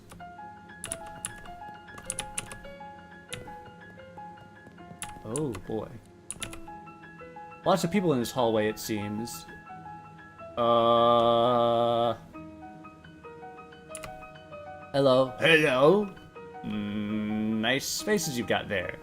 You know which locker is mine? I can't remember which locker is mine. I'm sorry, I don't know. It's alright. I'll figure it out eventually. 6 lockers. Check the sixth one. 6 locker opens with vast, uncaring emptiness of space. You slam it shut quickly, so as not to suffocate. Okay. Just to check the rest in order. Thriving colony of ants. Peanut butter. Tiny shrine to Babe Ruth. Okay, it's empty. The 5th locker is filled with cookbooks. They're all in French. Darn. Time to learn French. There isn't a 7th one. I said check the 7th one. And there are only 6 lockers. Check the 7th locker. You open the 7th locker. It's filled with old new school papers. They've got your name on them. They're your papers. How I spent my summer by Crapman Getty, age 6. This summer I visited my Uncle Murray. Uncle Murray is funny. He knows magic. I had fun time with Uncle Murray. The end. Underneath the school of papers you find an overdue library book. You checked this book out 13 years ago and I've spent the last 12 years and 50 weeks feeling slightly guilty about never returning it. Oh no. I should probably put it back, but I'm worried about the overdue fines that might have accumulated. Hello there, you must be... Ah, here we are. Getty. Catman Getty. That's me. I am your academic advisor. It's time for you to choose your class, but I dropped out. In real life, currently, you must, however, choose a class. Oh, I get it. This is where I pick a character class. Now then, it looks like there are 3 classes for you to choose from. There's Advanced Kicking and Throwing for Pig Skinners, Overview of Curd Conjoining, this is a class for Cheese Wizards, and finally we have Weird Time Signatures 504. This is a class for Jazz Agents. You know, in Kingdom of Loathing, I kind of like being the magic character, but I'm picking the Jazz Agent. I think the Jazz Agent sounds cool. Masters of Syncopation and Improvisation, Jazz Agents use the rhythm and moxie to move through the world in style. In combat, they attack with subtlety, weakening their enemies and stacking the odds in their favor over time. That sounds like what I want. Alrighty, you're a Jazz Agent. Name's Getty. Cratman Getty. Now then, there's just the minor matter of your minor. It doesn't look like you've already completed. Looks like you've already completed it, but doesn't say what you studied. Cryptobotany, applied insectology. I've minored in the psychology of rocks.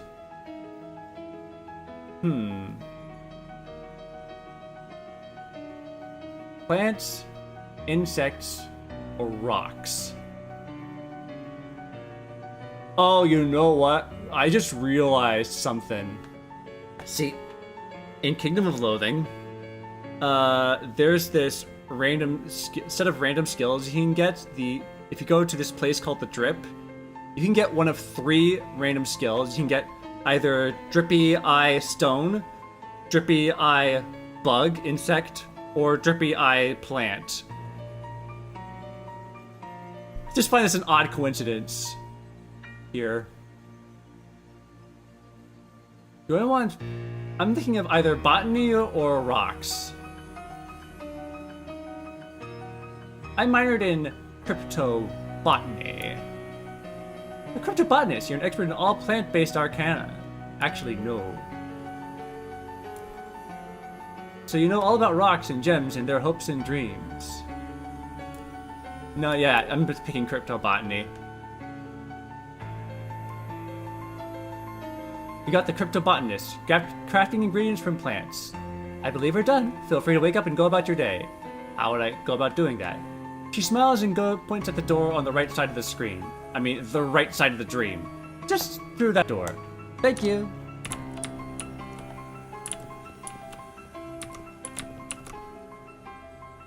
Lady still looks friendly, but she also looks too busy to talk to you. Alright. Guess we're done here. You like jazz? I've never seen B movie. I just know memes. Wake up feeling surprisingly refreshed. Yesterday's adventures leaving you none the worse for wear. Your effects reset each day.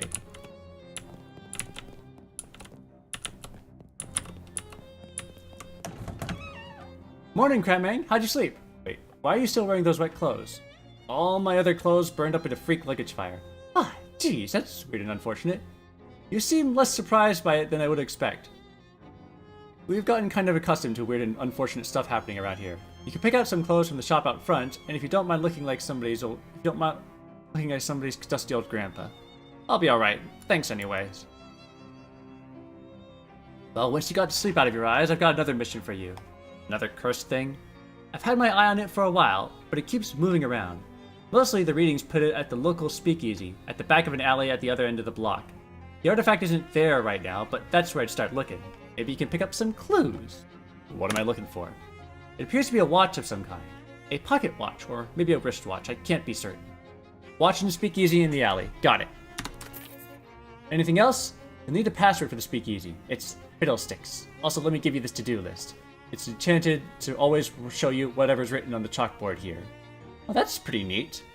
Here's some meat for expenses. The army surplus next door should have anything you need in case things get rough. That's ominous, but thanks.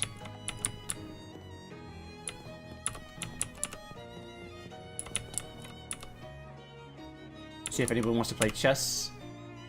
Jessica? Alright, let's play. I'll play white.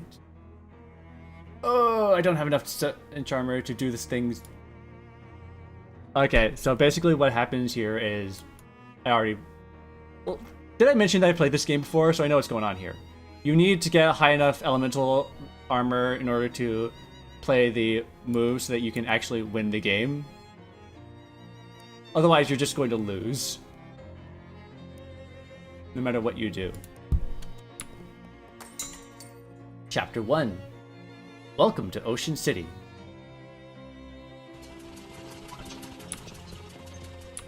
Well, let's go check the surplus. Hi there, name's Crabman. Hello, fellow war enthusiast. I'm Herschel. I'm Herschel Wood. I wouldn't say I'm an enthusiast. Can I interest you in any fine historical memorabilia? What's the dubious grenades you got there? Oh, they're probably fine. Why doesn't the box say fine grenades then? Why don't you do some field research? Sure, why not? He hands you a bunch of grenades. Just try them out next time you get in a fight. And when you're all done, come back and let me know how it went. Okay. What you got for sale? Gas mask, gives stench armor. Haversack. The reason they call it a haversack is because it helps you have things. Simple helmet from a complicated time. Cold War's ration cigarettes. Can you believe they used to issue cigarettes to soldiers? And that they still do, and probably will for like 50 more years? Bad for you, despite what the radio advertisements say. Deals your muscle plus 2 damage. Deals your moxie plus 2 damage. Government issued sardines. Oh, we can feed this to the cat. The expiration date on these has been scraped off. Probably because it's so far in the future that people would be too distracted by the idea of flying cars to actually eat the sardines. Yeah, sure.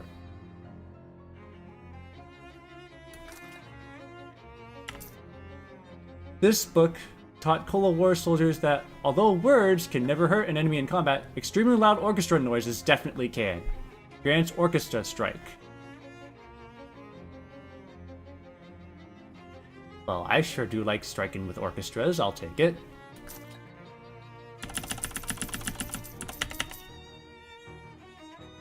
Trench spork. These were issued to Cola soldiers who didn't deserve a decent spoon or a decent fork.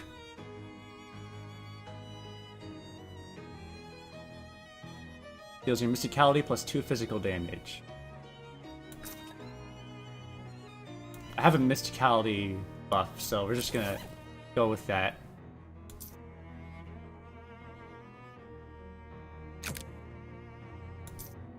This is better than the grimy spatula. By 1 point.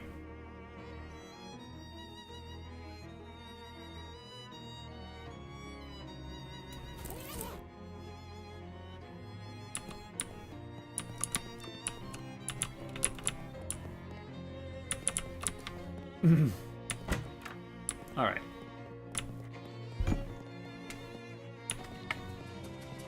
To the speakeasy. In the alley, right?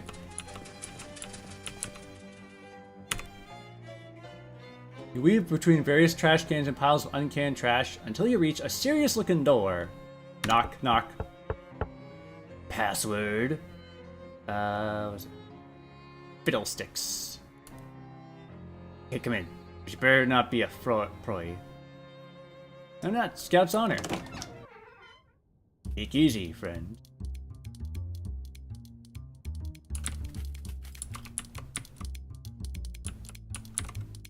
Milky-eyed sot. I'm just gonna leave him be, because I only got 10 meat, and I would like to save it for when I need it. Oh hey, fish people! Wait, aren't these the fishermen from the Watchful Eye basement? You're so used to not thinking about where things go once you put them in a tube. Remember me from the tube? Beat it, bud, we're off the clock. Oh, sorry to bother you. Don't even think about trying to put us in another tube. I'll go back to jail before I let you do that. Alright, sorry. Hey, man. Hello, baby. Welcome to Oliver's place. Name's Crapman. Whatever you say, babe. Are you Oliver? Oh, heck no. I'm Fancy Dan, the cocktail man. Pleased to meet you, Dan.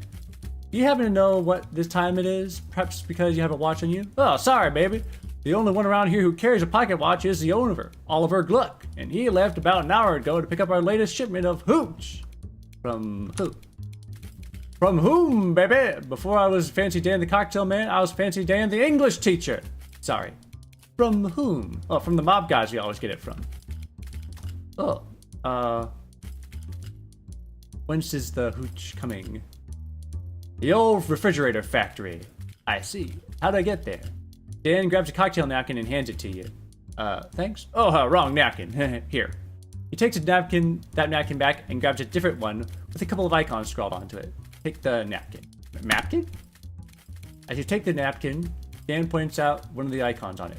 We're here behind St. Mary's store on Plunkett Street, so if you ever go up the alley and head back straight for the edge of the napkin, you can't miss the factory. Plunkett Street, Fridge Factory. You now have a map of the area. You can open it by clicking the map icon on the top right or by hitting the M button. Key. Thanks, Dan. Want a drink for the road? First one's on the house. Sure, why not? I'll have a beer then. Keep things simple. Bottoms up. You drink the beer. You've had better beer, but you've definitely had worse beer. Alright. Lady seems to be dancing to a different song than the other people. Guy doesn't care about anything except the bass line. This guy's been infected with Charleston fever. Poor Phyla. Ooh. Lady's really rocking those glasses. People are obviously on a first date and you shouldn't bother them. Alright. Fine. First aid kit. That's weirdly responsible of this illegal poison dispensary to have a first aid kit. You got a gauze pad. You got an activated charcoal briquette.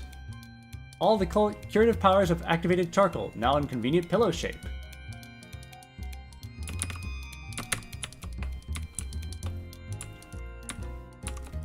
There's a door here. It won't budge. Must be barred shut from the other side. Okay. Well, let's go get that hooch. Speak to Oliver about it. Oh, how much XP do I have? 40 XP. Probably spend some of it. And get some quick wit.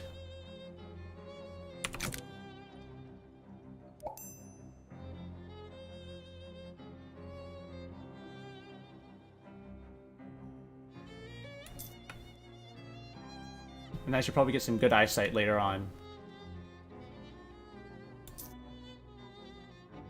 Lord knows I need it, being a guy who wears glasses.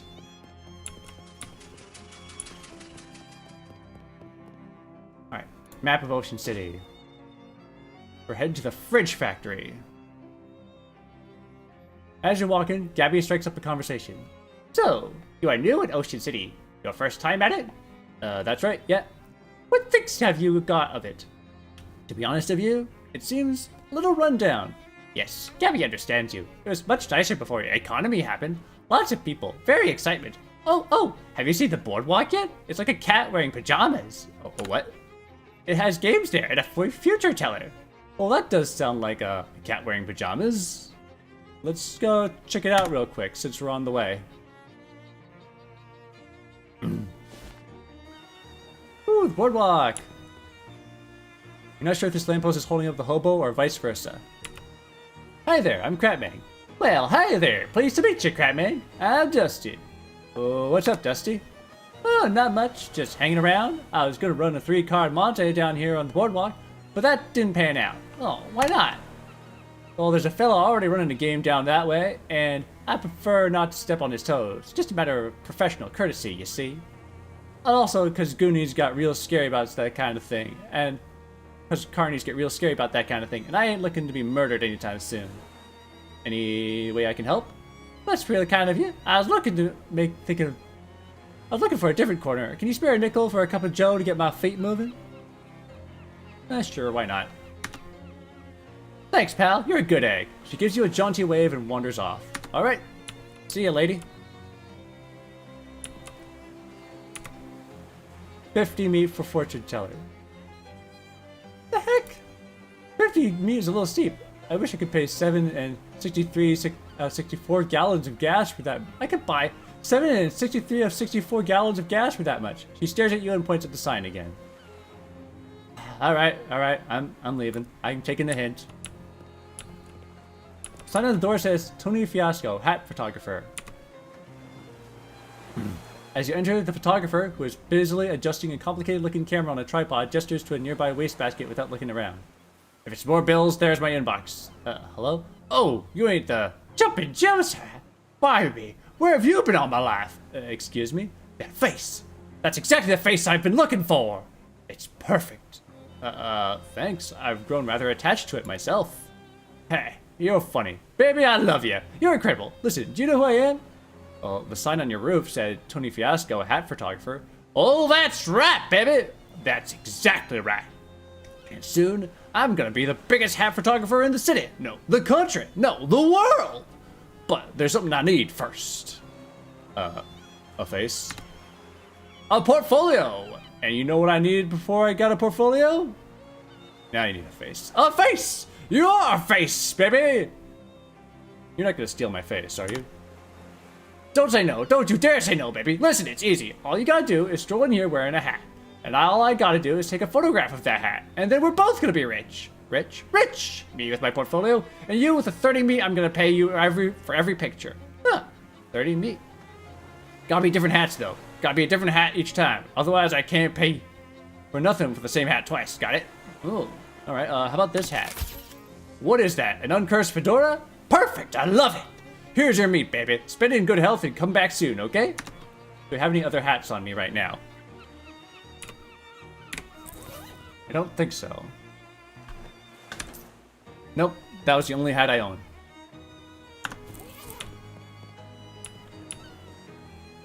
Grouchy looking guy standing under the shade of his tiny building's eaves. Glares at you silently. Games! Test right up, test your strength, and get your agility and your intellect. Every winner gets a prize. Use there, sir. Care to face the challenge of a lifetime? Only 10 meat. What's the challenge? I'd like to start off newcomers with something relatively easy. You know what?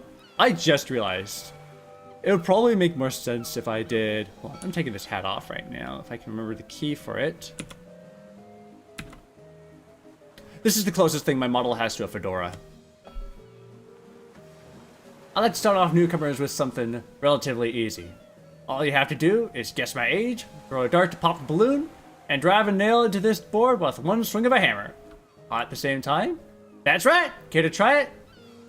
Read all stats, plus 10 meat. I don't have that. I need to increase my muscle first. Well, not with that attitude, you won't... What? Privatized healthcare station. Sells cotton candy. Flute music is the best medicine. Grants combat skills, soothing flute. Heals allies by 1 per round. would be nice to have, I think. Gauze turban. Good hat to wear if you're planning on sustaining a scalp injury.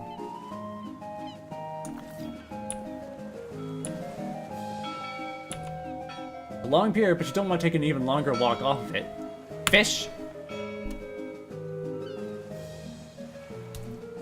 Nice, you caught a 3-toed pigeonfish. You toss it into your fish sack. Because everyone has a fish sack.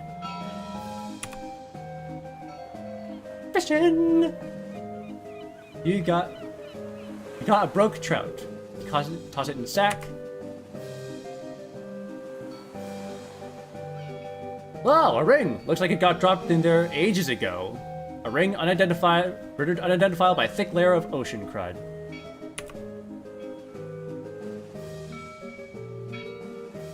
You got a spliffery wiffle fish. More fish. More fish. You got a moon-eyed ditch nibbler. And more fish. And more fish. It's just gonna keep giving me fish.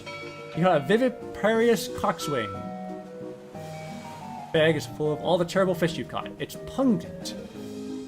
Currently valued at 12 meat.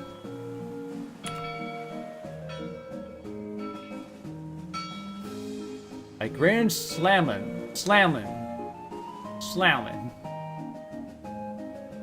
Okay, that one's actually funny. Grand slammin'. A pig-headed mulefish. And how many more fish can I catch here? An oligarch halibut. How many more fish can I catch here? A pitch-faced lagoon carp.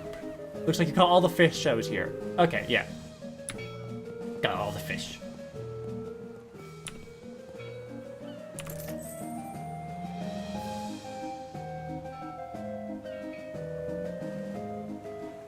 Where's my fish sack?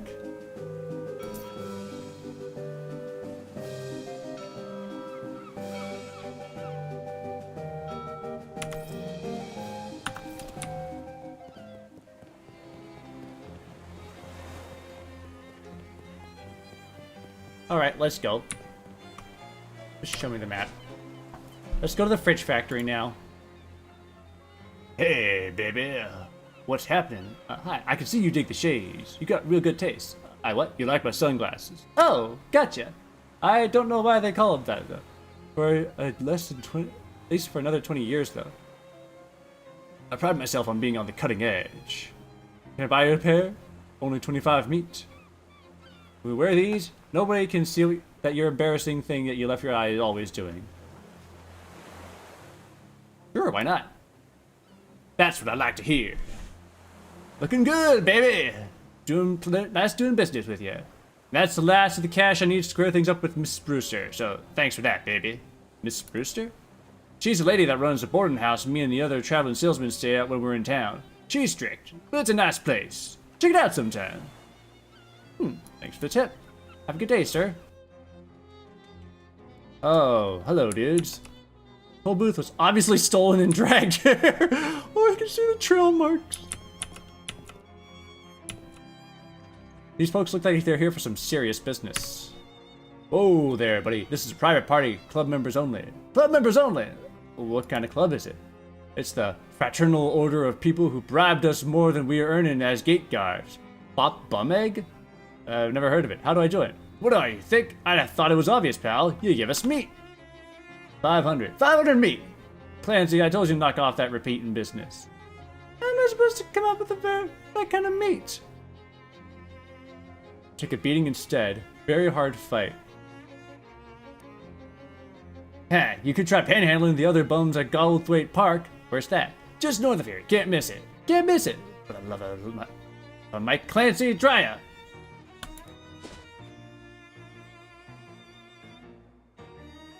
Goldthwaite Park or Miss Brewster's. Miss Brewster's is right there. Let's go check it out. You encounter a hobo who is sauntering down the sidewalk with a bindle over his shoulder, whistling a jaunty tune. Oh, hey there, fella. Aren't you Crapman? I'm Slim Benedict. How'd you know that name? Oh, we hobos are a tight-knit little community. When someone's been helping us out, word gets around. Well, that's nice. A little creepy, but nice on balance. Why don't you come visit our camp? We'd be glad to have you. Where is it? Well, if you just head down to 12th Street, until you see the lot where the old hardware store used to be, and then you take a... You know what? This will be simpler if I just mark it on your map for you. Yes, please. He takes out a pencil stub and marks a cluster of little boxes on your map. Come on by on the old time. Oh, sure. Thanks, hobo. Alright. We'll check that out later. Miss Brewster's home for traveling salesmen.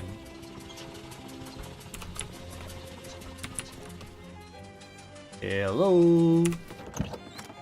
As you enter the boarding house, you discover some kind of hullabaloo, or perhaps kerfuffle. A stern-looking middle-aged lady is surrounded by 6 agitated men, all talking over each other. Gentlemen, I insist you settle down at once. We won't get to the bottom of this, with you all acting like panicked schoolchildren. Miss Brewster, you've got to call the cops. Ha!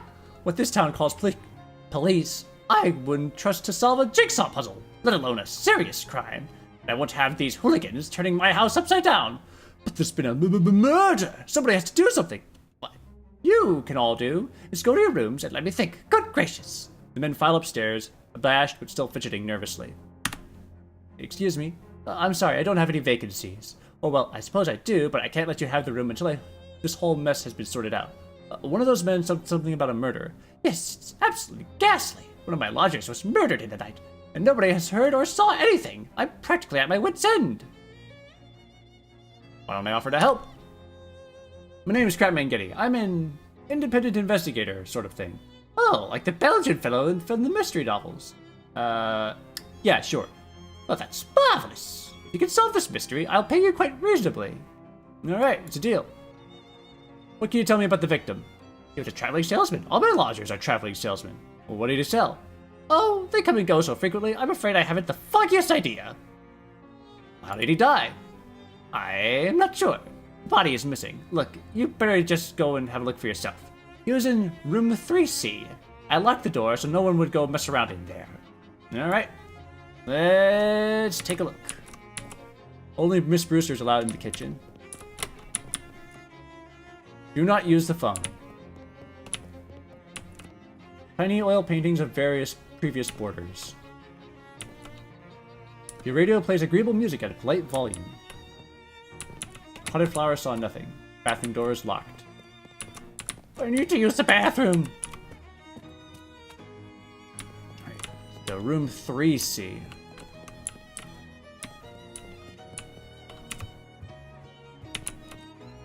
State of the incident.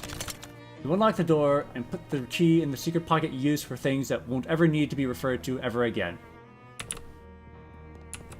Ooh, shoes! Not sure which aspect of this would upset Miss Brewster the most. So some high-heeled shoes have been carelessly left in the hallway. Extra high heels. Makes your steps higher. See, the shoes in this game, they're all just fun things you can put on. They don't actually do anything mechanic-wise or gameplay-wise. They just change your walk cycle, which I think is amusing. Guess this is kind of a compromise from the silly walks you could unlock in West of Loathing.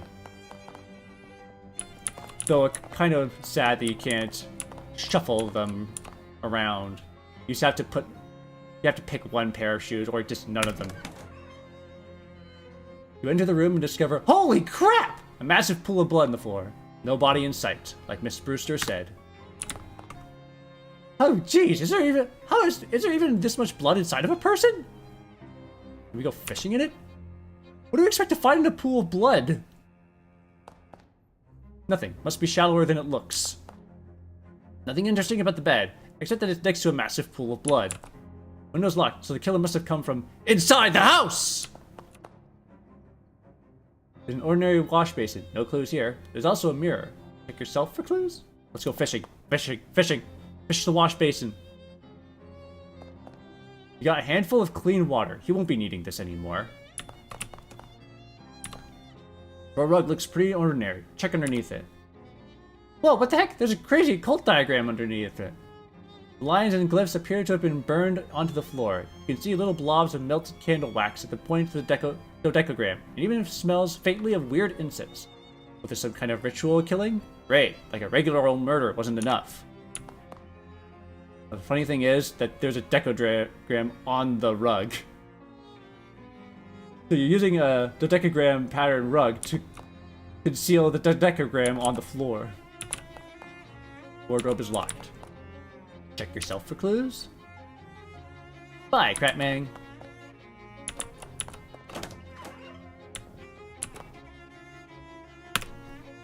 Let's see, report back to Miss Brewster first. Alright.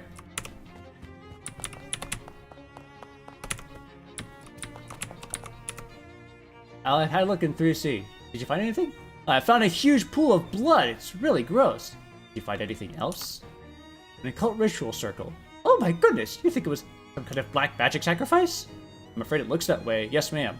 Well, I've always felt the Lodger's religion was no business of mine, but I won't stand for this one bit! Are any of your lodgers involved with the occult, do you know?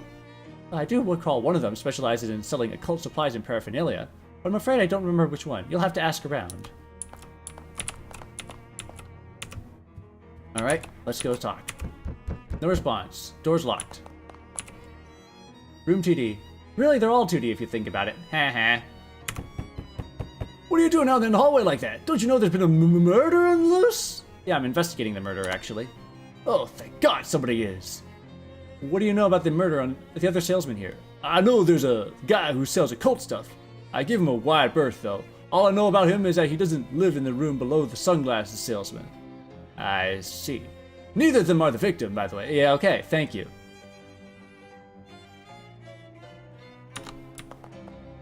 So the occult guy is not here because... Wait, is he? No, he's not, because the sunglass salesman is not the victim. Wait, the sunglasses salesman, I think I ran into him. What can I do for you? I'm investigating the murder. Ah, yes, real grisly business. You know the other salesmen that live here? Oh, not really, just the guy who sells those little Derringer pistols. He was complaining about the guy who lives right above him. That's the Trinket and Baubles guy, because he keeps making a racket of dropping stuff on the floor at night. Probably doesn't help you much, no.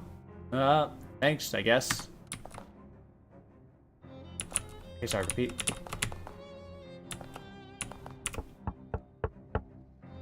Guy who sells Derringers lives underneath the guy who sells trinkets.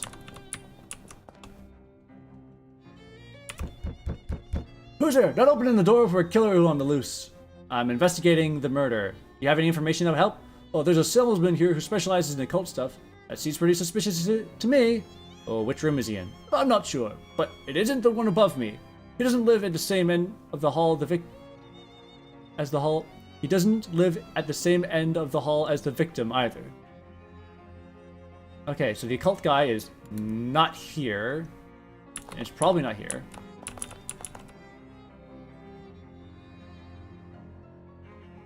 Might be here.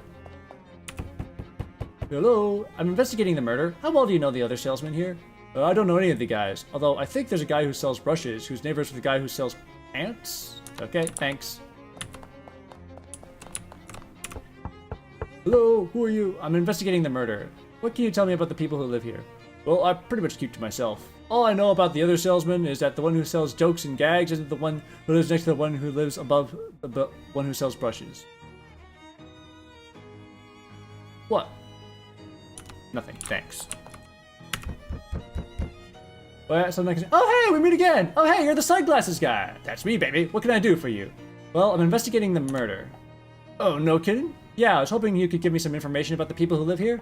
I don't really know any of these guys. There's a fellow that sells jokes and gags somewhere on this floor, I think. And there's a guy that sells pants. But all I can really tell you about him is that he isn't the guy right below me. Sorry. Oh, no problem. Thanks anyways. Okay, so we have the sunglasses guy here.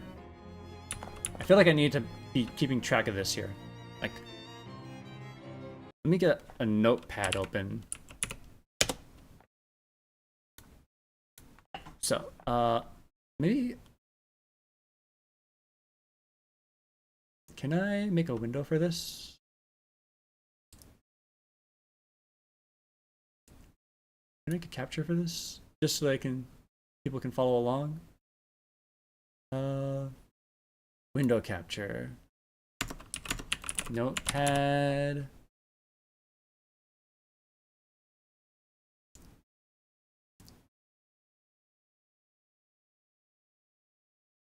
Okay. So we have 3A, that's the sunglasses.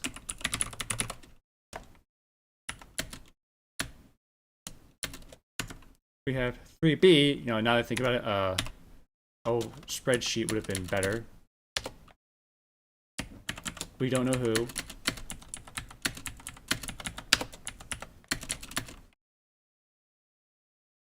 Three C is the victim. And then 3D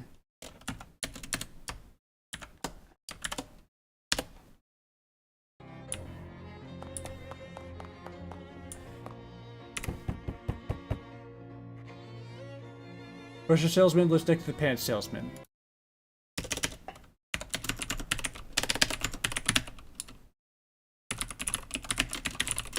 Next to pants.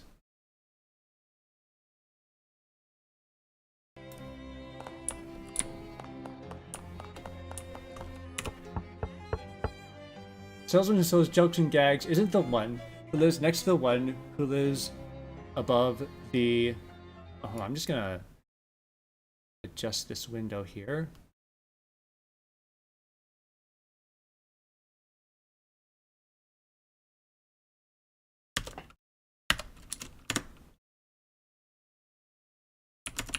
Jokes and gags doesn't live next to person who lives above brushes.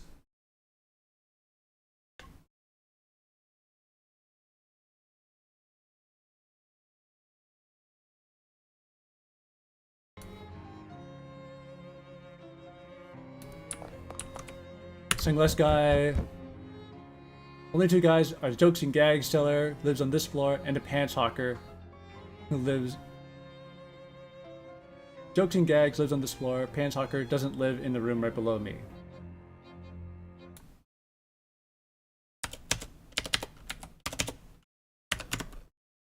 So...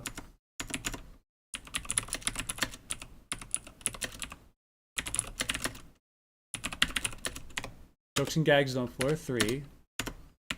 Pants does not live below sunglasses.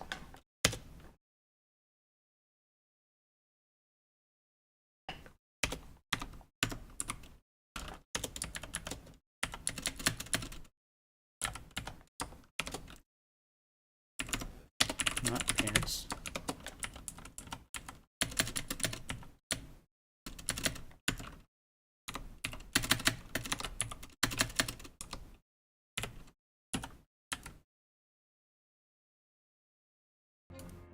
Alright, let's go talk to everyone else.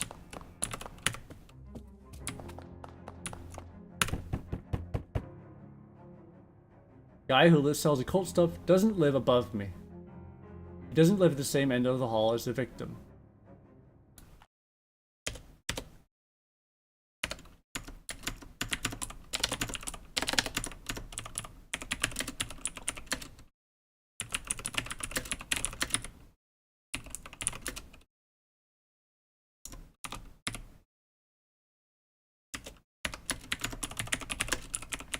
Does not live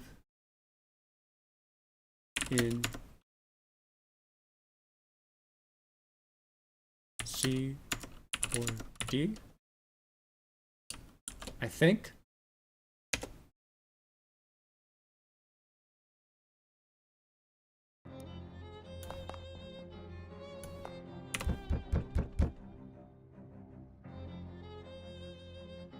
Guy who sells derringers lives underneath the guy who sells trinkets.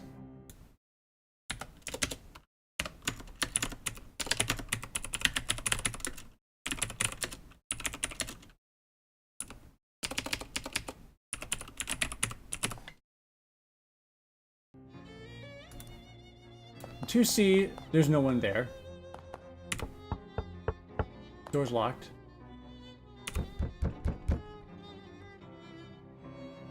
Okay, here's a Derringer guy. But he just said that he He's offered to sell a Derringer. Which I guess means that this guy is the trinket guy. The occult salesman doesn't live in the room below the sunglass salesman. They're both alive.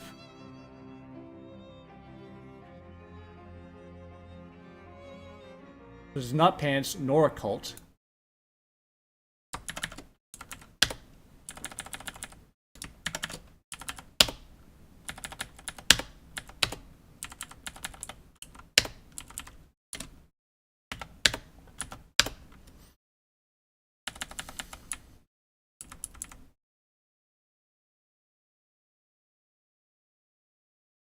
So who's the brush salesman?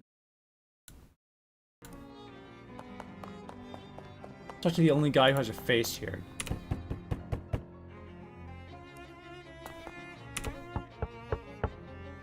Guy who sells Derringers lives underneath the guy who sells trinkets. He doesn't tell me what he sells. It'd be nice if these guys told me anything about their own profession.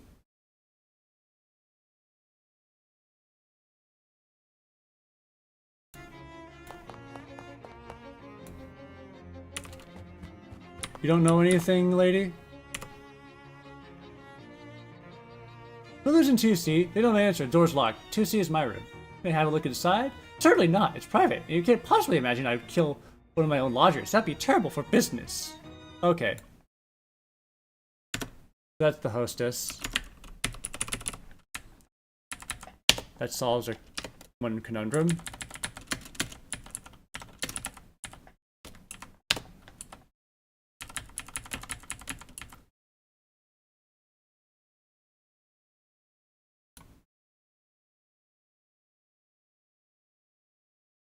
Jokes and gags on floor 3. Jokes and gags doesn't live next to person who sit and who lives above brushes. I think the victim is the jokes and gags guy. It's more of a hunch, really.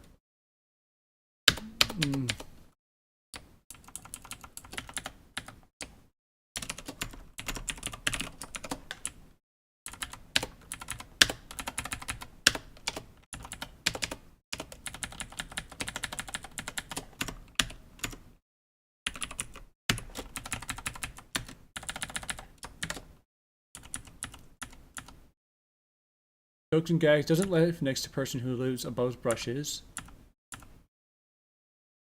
Gags is on floor 3. Hands does not live below sunglasses.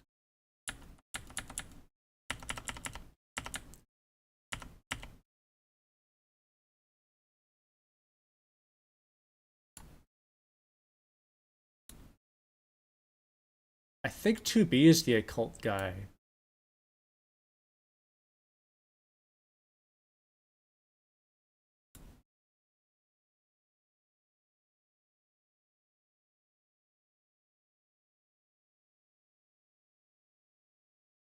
Where's the brush salesman?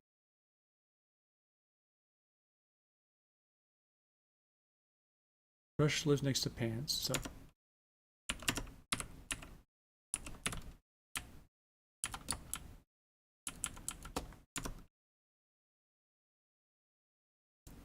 That would be this, the brush.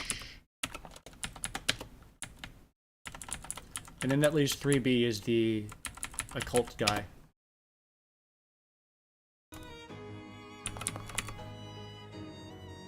I think I figured out who the occultist is.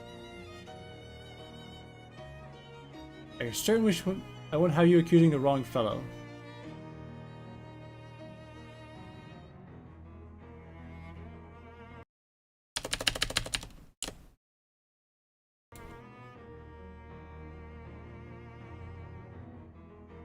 Yeah, I'm pretty sure. We all got together, seen the crime, so you can do a dramatic reveal like in the novels. This whole murder business is simply dreadful, but the most interesting thing to happen in years. Head up to 3C, and after a few minutes, Mrs. Brewster meets you there too, with a salesman in tow.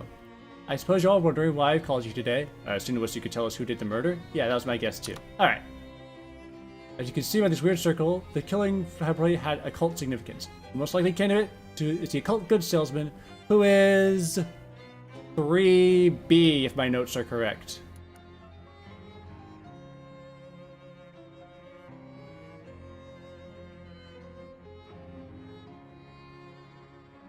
What? No, I mean, yes, I do sell occult supplies, but that isn't even one of my circles. Are you actually accusing me of murder?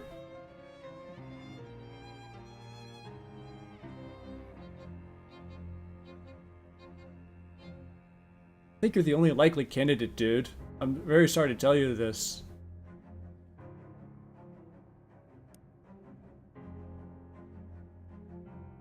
Suddenly, the wardrobe flies open and salesman jumps out. Fools, you're pretty good. Who the heck are you? I'm the victim. I sell jokes and gags and stuff. How do you like my new fake rubber pile of blood? Isn't it a scream? Oh my god. Dude, we thought you were dead. Here, let me give you something as proof of being a good sport. Wear it in good health. Foot's ring. Makes you more likely to encounter traveling salesmen. This is the ring of the insignia of the Fraternal Order of Traveling Salesmen, which is difficult to make out at this small size. But it might be a farmer's daughter? Y'all excuse me, I gotta roll this blood back up, and 9 people in this tiny room is 8 too many. Well, that could have gone worse. The occultist gentleman was quite offended by your accusation, but I believe he'll get over it. Here's your pay, young man. Thanks, glad to be of help. I'd say I'll call if I ever need your services again. But I think one exciting thing happening here is every few years is quite sufficient. If it happens again, I'm just going to throw everyone out. That's a good idea.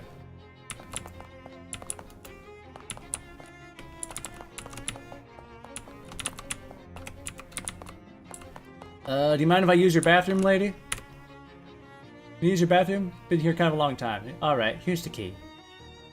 Putting a lock in the bathroom door and making it so people have to ask you for the key every time they want to use it is a great way to make everybody hate you.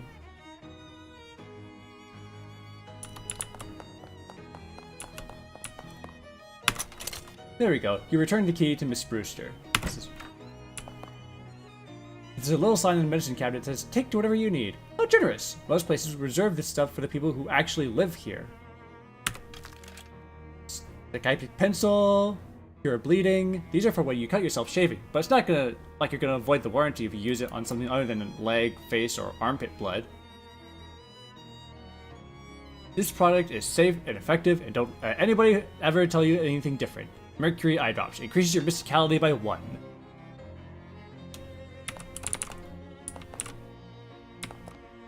Toilet! This is where traveling salesmen do their most important business. Hooray! Fish! Fish in the bathtub! We got a handful of clean water. Some more water. And some nasty goo. This stuff is so gross that it makes you want to throw it at somebody just so that it won't be on you anymore. Ugh. Handful of dirty water. Looks like you've caught everything here. This water is nasty and you wish it wasn't just sloshing around loose in your inventory. Ugh. Alright, I think we've seen everything there is to see here. And I have to actually go to the bathroom in real life, so be right back if you would please excuse me. I will be back shortly. The game pauses when I click off of it, so I'm just gonna click back on it just so that we have something going on.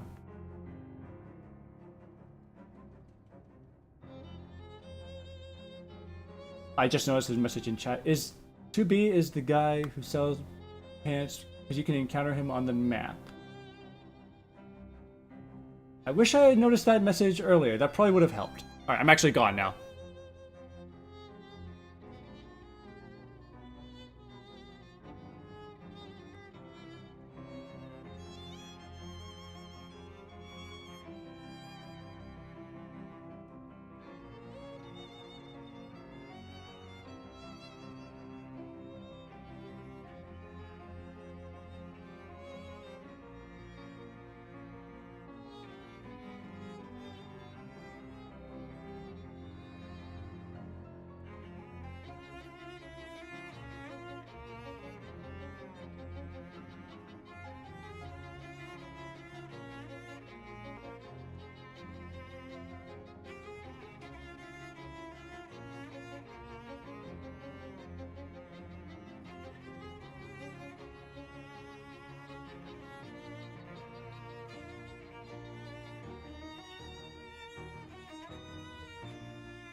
I'm back.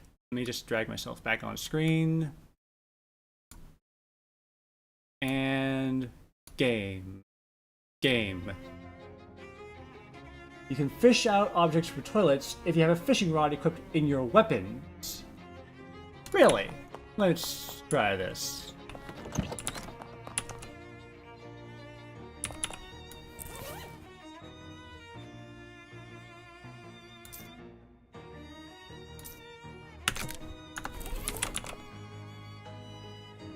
This seems a bit silly. You can fish out of other areas without having to equip the fish rod. Right here, corroded cufflinks, hooray.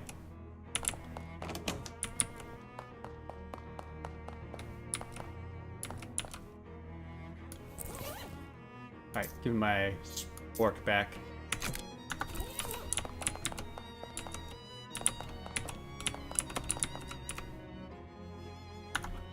Alright, we're done here. Wait a second. There's some invasive banana lichen growing off the base of these tulips. You got some glowing ooze. One day the world will be ready for the secret of it.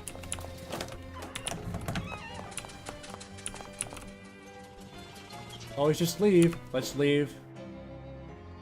Alright, let's go check out the hobo camp.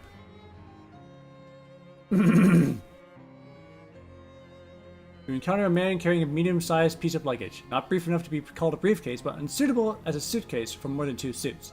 Hi there, friend. You look like someone who appreciates a fine pair of pants. Do I? What does that even look like? Astute. Discerning.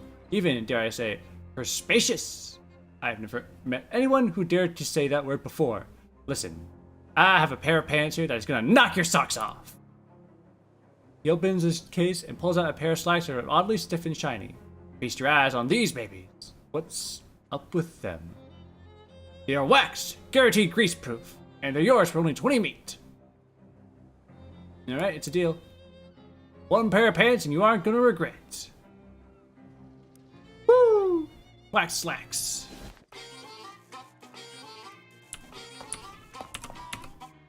Hi, Howie. Well, if it isn't Crabman, nice to see you again. Looks like that rumor you heard about the hobo camp turned out to be on the level. Oh, sure. The old hobo code is pretty trustworthy as a general rule. Well, you're pretty good on that harmonica. Thanks. Want to know my secret? I have only one hobby, and then all the time in the world to practice it. Good for you, Howie. Just a hobo lady you met at the boardwalk. Dusty, right? That's me. Your name was Crapman, right? Got it one. Great. How you keep it, friend? Oh, no complaints that would make any sense to describe. How you liking camp? Real nice. Everyone's real personable, even if most of them are a bit quirky. I'm thinking of getting a poker game together, if I can find anyone with a full deck. See you around, lady. This is Gus, the guy you met at the rain when you arrived at Plinkett Street. Hello, Gus. Why, hello there, Crapman, I believe it was. Always a pleasure to have a run-in with another friendly acquaintance. Nice the rain cleared up. It is nice. I do enjoy the rain, but I also enjoy dry clothing. So you're the guy that's comfortable in any sort of weather, eh? Yeah, I do my best. Can't stop a rain cloud from by crying, after all. And in fact, when you get right down to it, pretty much anything that happens to a person can be considered a weather of sort. That's real philosophical. Old Gus says if you can find the pleasure of any circumstance, then you'll never be a sufferer of misfortune. Gosh. Hello. Wow, you haven't seen one of these in ages. Whatever it is. One thing these notebooks have in common is that you do not understand any of them. Moldering a way of partially redacted nonsense. Don't even understand the titles of these books, much less their contents. Hobo's flipping through a worn book, occasionally stopping to check the strange machine next to him and pencil some notes in the margins. Hi there. Oh, hello, you must be new here. I don't think we've seen you around before. Yeah, name's Crapman. Pleased to meet you. I'm Letters McCabe. Anything I can assist you with? Why do they call you Letters? I'm an expert in microcryptography, aka Hobo Code. You familiar with it? Nope.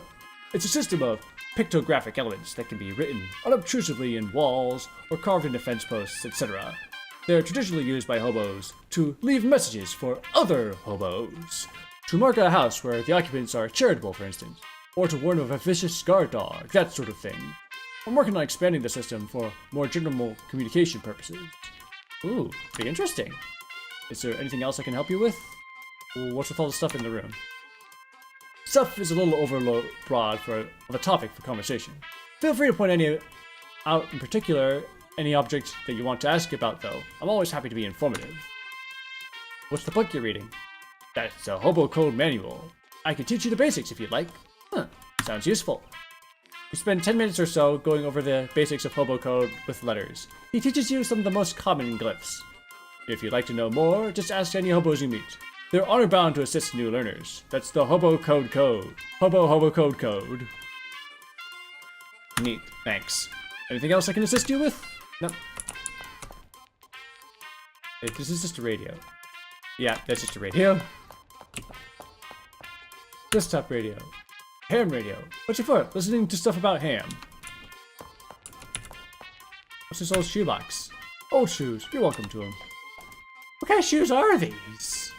Hand-me-down boots. They've been passed from hobo to hobo for generations. Probably about 50 pounds of metal reinforcements on them by now. Wow.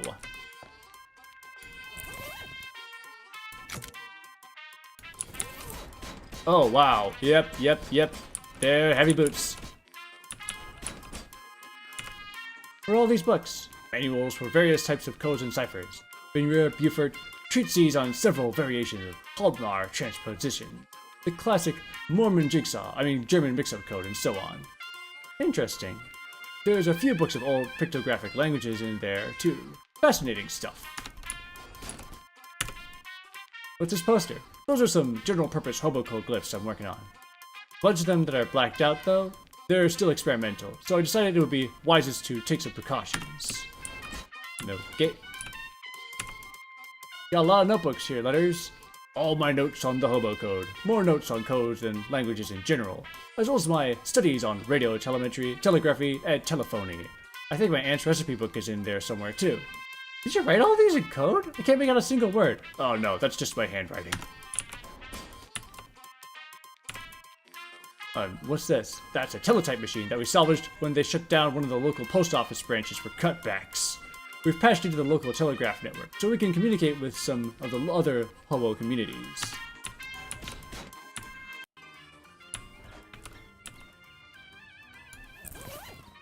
Okay, I want to get rid of these boots.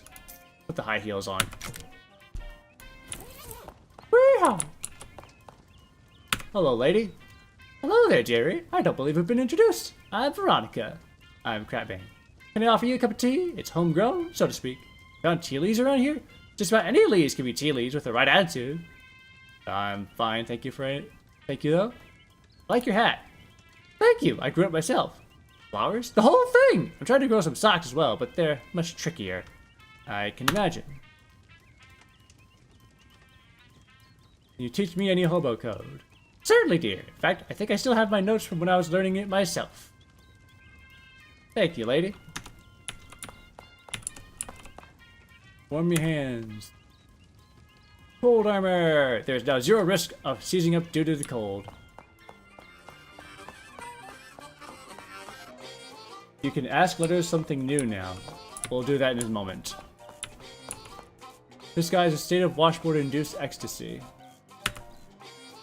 You're really going to town on the washboard. Yep, I love the fast staccato rhythm it makes.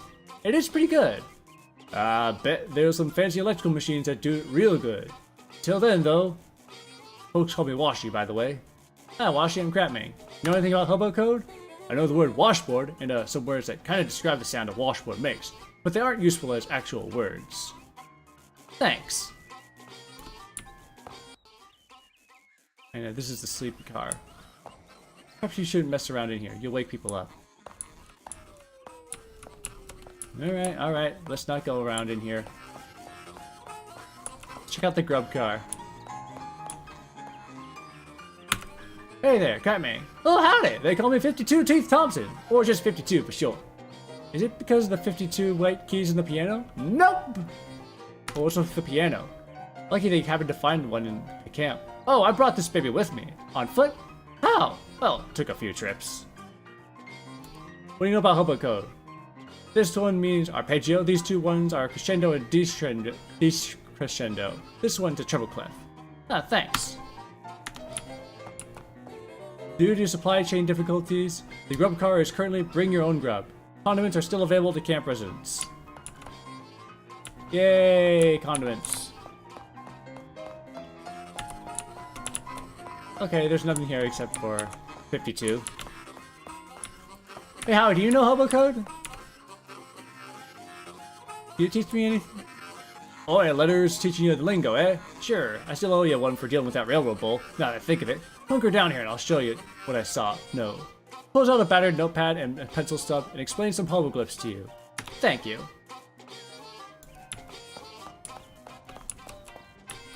Y'all know hobo code?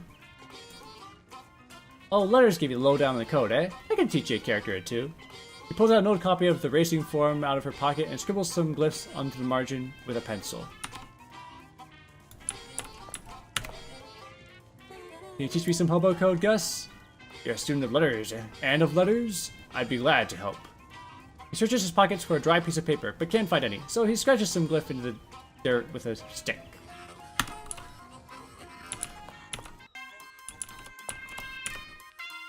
What's the stuff in this room?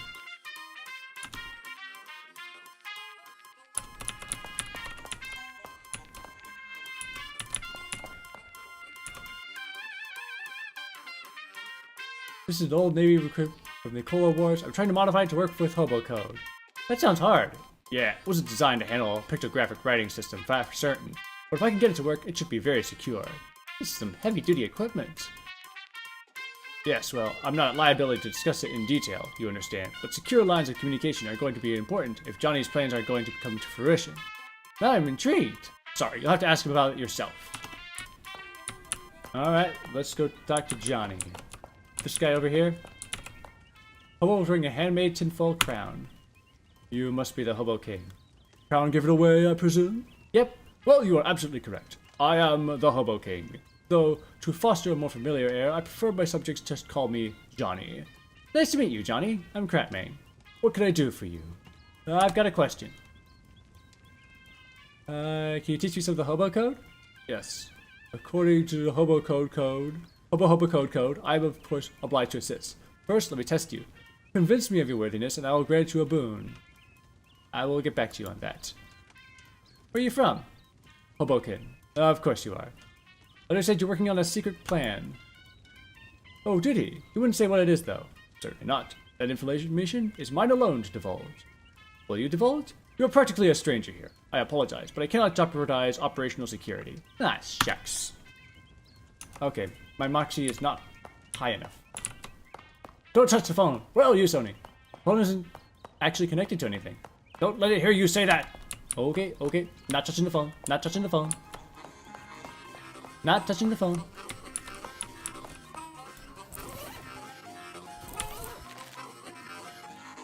I need to learn more hobo code.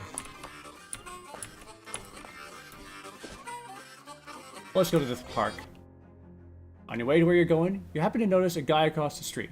In particular, you notice he's sitting on top of a mailbox. He notices you two and extends his hand to you for a handshake. Call out across the traffic. Hi, you realize I'm about 30 feet away, right? Well, yeah, but I can't leave the mailbox. Sometimes I regret my curious nature, but I guess I'll ask anyway. Why can't you leave the mailbox? Come on over and I'll tell you. Alright, let's go see what you're up to. Hi there, I'm Marvin. Hi, Marvin. I'm Kratmang. What are you doing up there? A stunt! Stunt? Doesn't seem particularly stunty. You're just sitting there. Yeah, but I've been sitting here for 7 months, 15 days, 9 hours, and 41 minutes. Why? Why? It's a stunt. Okay, but are you protesting something, or are you trying to attract some kind of cause? Nope. Do you have any money riding on this? Is it for a bet or a contest? Nope. I feel like you don't really get the concept of a stunt. I guess not. Would you mind helping me out with something? Sure, what's up? I've been mainly eating snackle cakes while I've been up here, and I'm out. Could you grab some more for me? Snackle cakes? You serious? I'll admit, they are an acquired taste. And I guess nobody other than you wanted to acquire the taste of powdered milk mixed with sawdust with the nails still in it, because Snackle Mills went out of business years ago. Yeah, but the shelf life on those things is incredible. It's what makes them so good for stunt rations. I got my supply from Hiram's grocery down the street. You should go pick me up some more. Alright, I'll be right back. Random stranger's door. Who's there? Walberto. Walberto who? Walberto Social. Don't know anyone by the name of Walberto Social. Alright. Who's there? Matilda Thumb. Alright.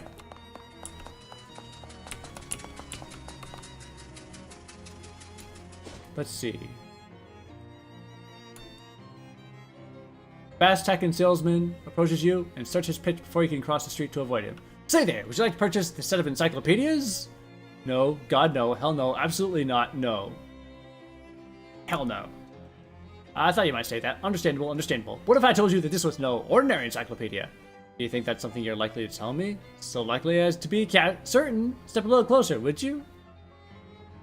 Oh, I'll entertain him. He opens his trench coat to reveal a set of dog-eared paperback books. This is no boring collection of facts. This is an encyclopedia of blue humor. A multi-volume collection of the lewd and lascivious. A trove of truly tasteless treasure. It's a set of books of dirty jokes. Precisely, and it's yours for the obscenely low price of 200 meat. I don't have that. You want the book? You just don't want all those people seeing you buy it. Swoops his arm around just to get nobody. Oh, what people? I just don't want it. I'll find you later. Somewhere more private. Can't afford that. Even if I wanted to. Trash! Single shoe. Saves you the trouble of using both feet for walking. There isn't a second shoe. Bored-looking hobo lounges around the wall of the decrepit building. Hi there. I'm Crapming. Samuel? Looking for Hiram's grocery, is this it? Was when out of business. When? Crippled. You've been standing here the whole time? What are you doing here? Just waiting. Waiting for what? Work. You looking for work? Yeah, just chill out. I don't think you're gonna find any work here. Figured it's another store, I don't know. Doesn't look like another store is gonna open here soon.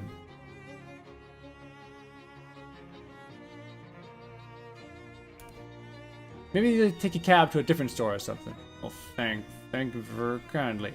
He tips his hat to you and whistles for a passing cab.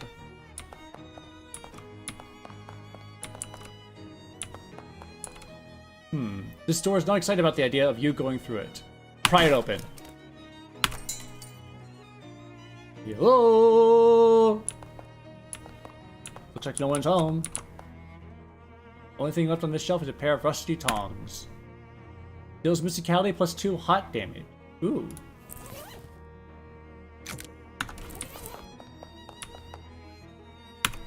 Lip balm. If you wrap a candle in tinfoil, it's just weird trash. But if you print the words lip balm on the foil, it's a must-have consumer product. An empty shelf. Unless... No, it's empty. Unless... No, it's definitely empty. Wait! Listen, it's empty. I promise. Oh, wait, what's this? Ah, just kidding. There's nothing. This counter is dusty and long abandoned. This register is empty unless you know someone who accepts mouse droppings as currency. You find an old invoice from a shipment from the Snackle Mills factory, which is marked as never having arrived. Factory's address is listed. Nothing but trash. Okay. Yep, there's nothing here.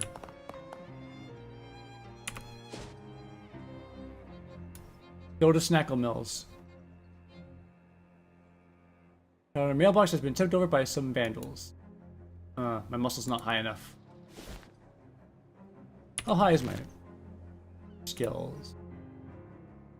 I could correct that.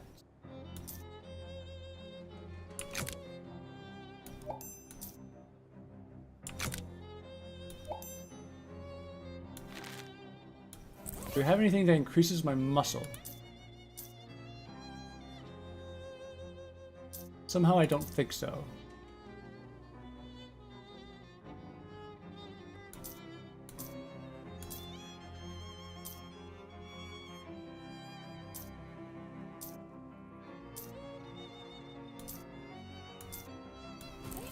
Alright. Let's take a look around this old factory. Must be the door to the factory. Wait, is it the front or the back? This crate is full of baking soda. Tarp is there to keep vinegar from getting into it. This loading door is slightly ajar. Squirm through. Looks like the abandoned factory has been occupied by one of the Ocean City's various gangs of street hoodlums, namely the Doughboys. They're hanging around out here in their leather jackets and white aprons, bragging about how their sourdough starters are using rude words like Bocacia and son of a brioche. Or they were until you made that huge racket getting in here. Now they're staring knives at you and also pointing knives at you. And they're bread knives, which are serrated, so you really don't want to get stabbed with one. Hi. Doughboys are certainly less aggressive than other street gangs, and that they're glaring at you and muttering angrily at each other instead of already having attacked you. It's also clear that you aren't getting past them without a fight. I just want some of these snackle cakes. I could just not fight them.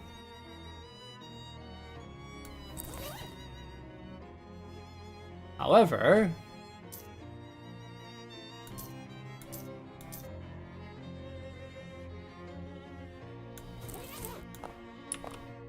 Oh, that reminds me. Where is... Orchestra Strike? You gain a skill. There's an appendix full of charts and frequencies, which bones will shatter if you play them loudly enough. You could memorize it if you took the time. Not right now.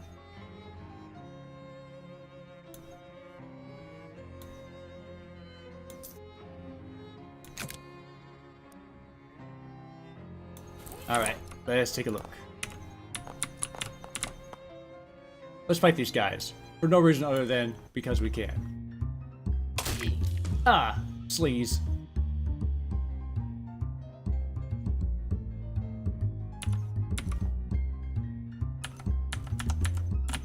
Who do I want to fight? Who do I like the least?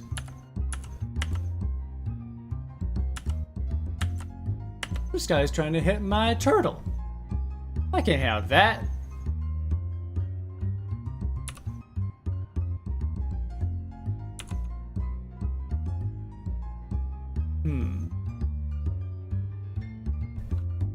Let's throw a dubious Cola Wars grenade since we have these.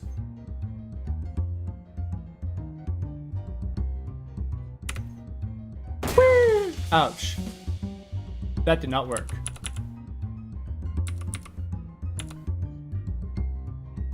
Alright. Orchestra Strike! And...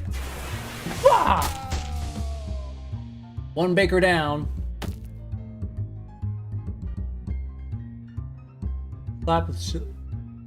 Flap or heal all allies.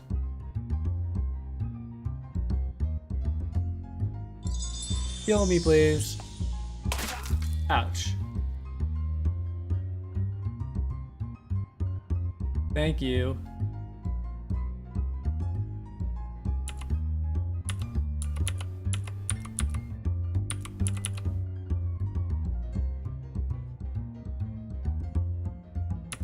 Should we try another grenade?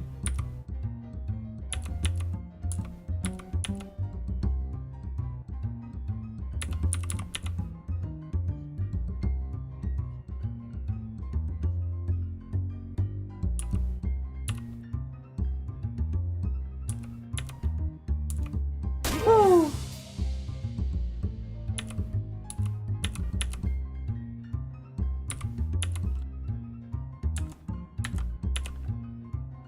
Sleaze damage.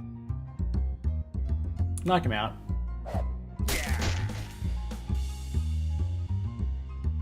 Get rid of that gunk.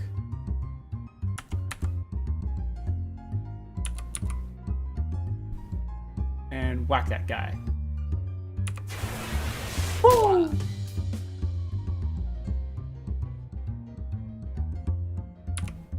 1 physical damage.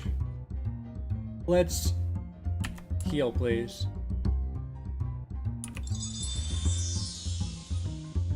Ouch.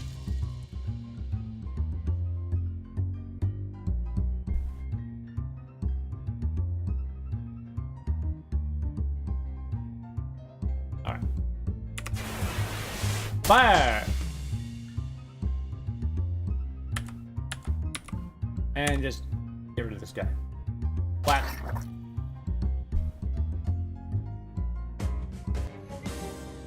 You won!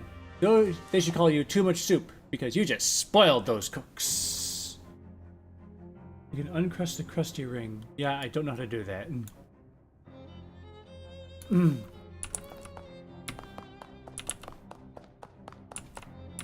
Pound of loose sugar. Oh, hey. It's a little strange that these group of doughboys don't immediately attack you when you're roughing up the other group. Maybe they don't like each other very much. Oh no, my turtle!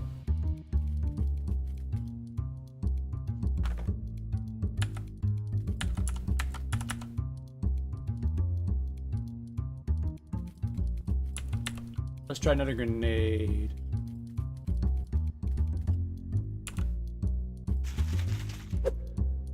Woo! Got him! Now let's hit him with a orchestra strike. Oh, he's down!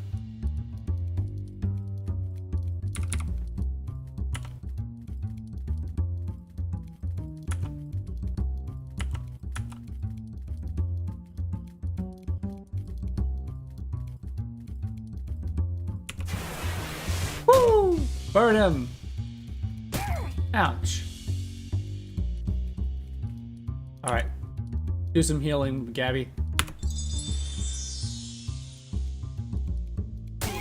Ouch.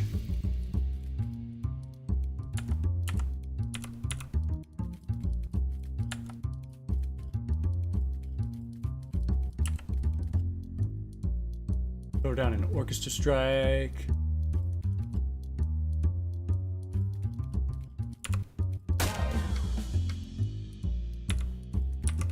Let's try one of these grenades. Hopefully it won't kill me.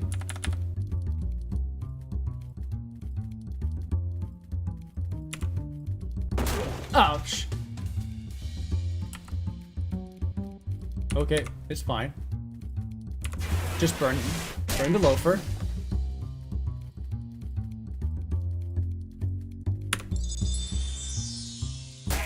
Ouch.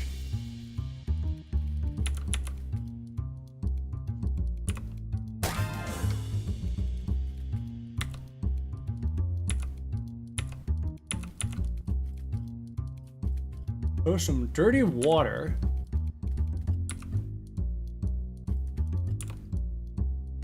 Splash. And boil.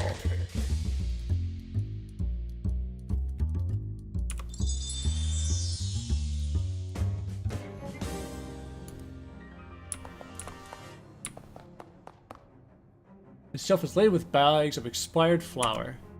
Made and rich flour! Shelf is not worth any more of your time. It's barely worth the time you already spent on it. Arcane oven. Ooh. Glow nut. +1 mysticality and AP regeneration. Well, why not?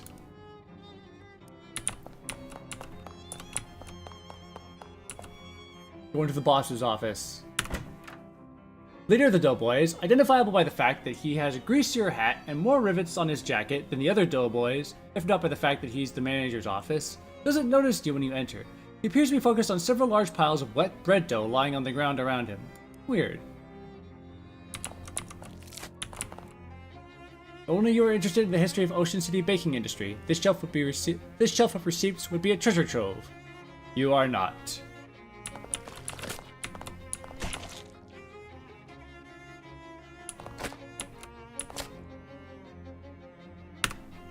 Who the hell are you?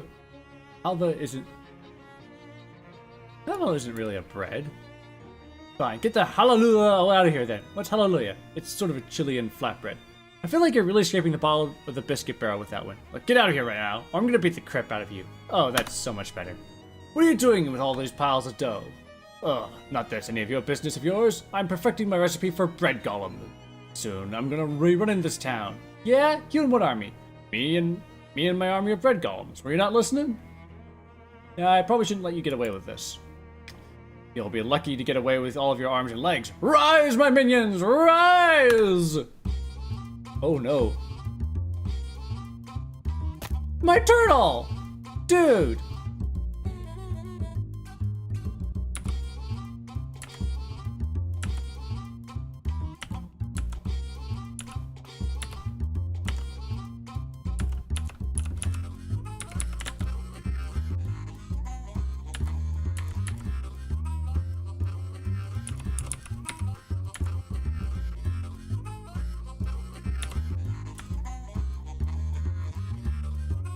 Let's try a grenade.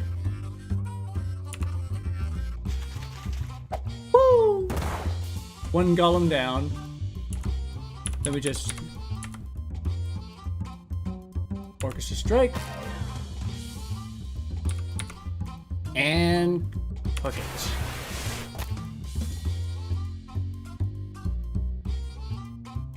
Here's a hurl loaf of conjured bread at the Kratmangeti.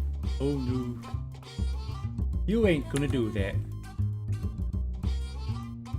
Get rid of that dough, baby. Get rid of that dough, baby.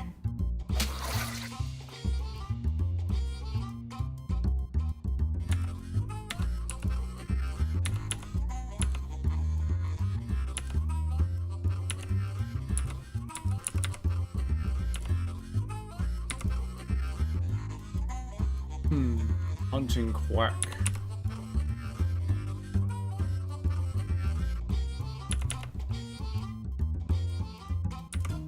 Let's just go straight forward. Orchestra strike. And... Hot. Hot!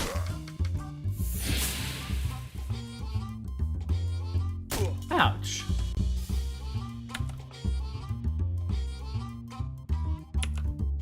Heal all allies. Thank you. Okay, let's try one more grenade. Ah, never mind. Orchestra strike.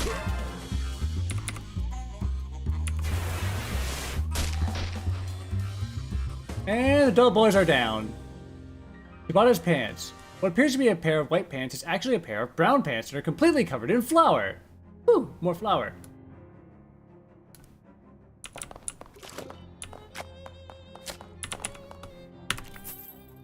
Dough baby recipe. We found the recipe for those little blob guys dough boys have as familiars. Read it. Calls for 3 cups of manna-rich flour mixed with something called sandwich cream and baked in an arcane oven. Huh. Sandwich cream. We gotta find that. I think that's somewhere. Wait a minute. I think I know where the sandwich cream is. It's way later in the game. Okay, Goldthwait Park. Take a wrong turn and find an underground coffee house, just as thinly mustachioed man demands any decent person to defend the formal vulgarity of Joyce's Ulysses. I'm out of here. My moxie is, I'm not strong enough. Park groundskeeper is inspecting the clipboard with panicked paralysis, someone who has too much work to do and he can't afford to do any of it. Something wrong? Oh, sorry fella, don't want to seem rude, but I'm much too busy to chat. I'm stuck running this place by myself, and there's a million things to do. Well, I could use a little extra pocket meat. How about I help out? That'd be great, except that new city regulations disallow hiring random part-timers. Since this is a municipal park, only official government contractors are allowed to work here. There's a law against side quests? Why? Just to be a thorn in my side as far as I can tell. It's not like any of these tasks are dangerous or anything. You got a kind of cagey look on your face when you said that. Okay, well, 2 of them are dangerous. But that isn't half. And I submitted the request for help weeks ago, and still haven't heard anything back. Well, you're in luck. I just happen to be an official government contractor. That'd be terrific, but I am gonna need some proof of that. Lie through your teeth. Don't believe me? I'm hurt. I'll have you know I was recruited by Mr. Johnson himself. Who? Johnson! From Parks and Rec? Geez, don't you know your own department? You ought to be dismayed to hear. Oh, that Johnson! No, that's fine. No problems here. What do you need me to do? Well, that depends. What kind of contractor are you? I'm a...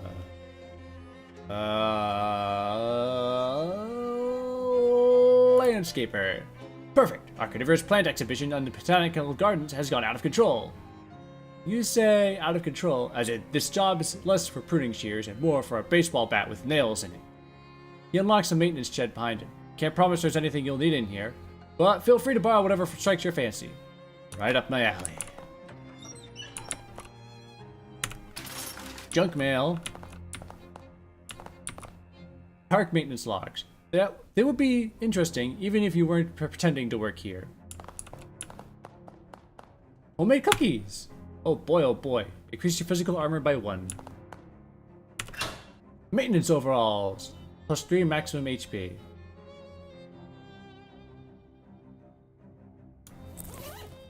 Let's look at my pants here. On the pants.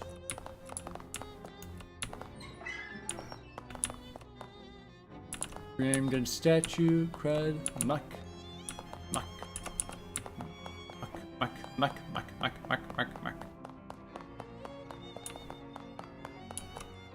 Sign about these pointy rocks. Presented to Goldthwait Park by Margaret, Ocean City Comptroller. Few of my favorite pointy rocks. Looks like the part of the sign has been graffitied. Yep, these are pointy rocks, alright.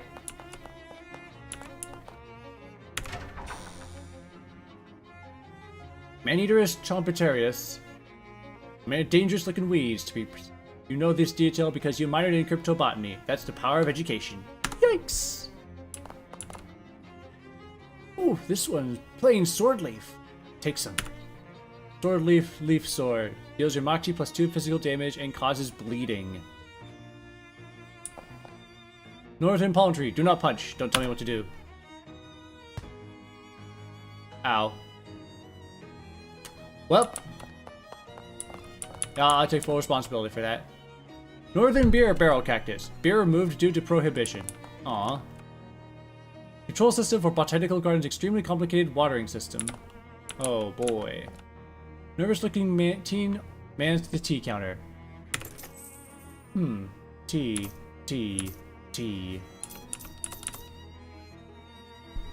I'll take some of that weak mushroom tea, please.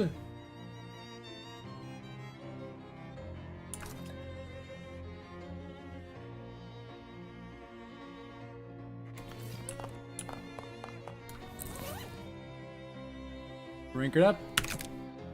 By the time you've even thrown the cup away, you're feeling smart enough than smarter than usual to realize that you probably shouldn't have thrown away that cup. Oops. Oh well. Alright, plants. Invasive plant.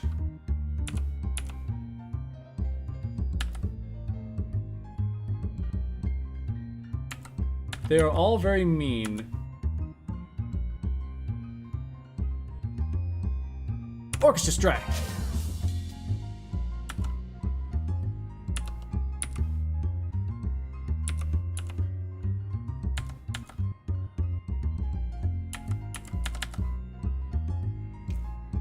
Okay.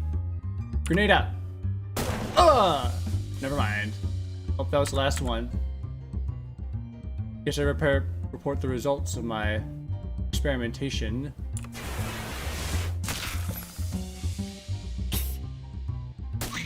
Ouch. Hey, Gabby, can you slap that plant down there? Thank you.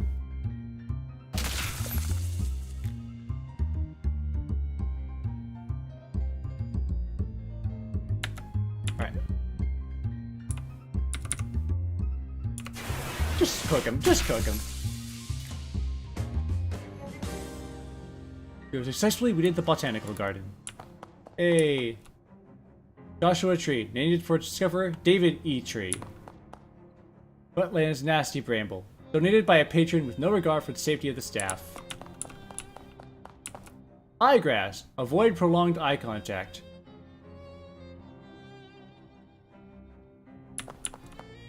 Highland bone bush. We are beginning to believe that this specimen was donated as a joke.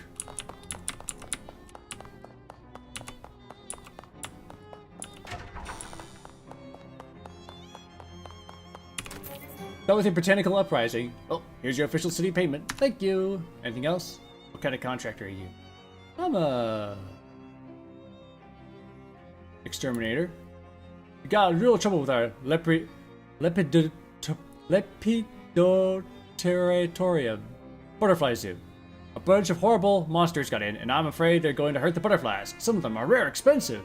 Can you describe the monsters? Nope, I very deliberately did not get a close look at them. Alright. Let's see everything else here. I'm a plumber.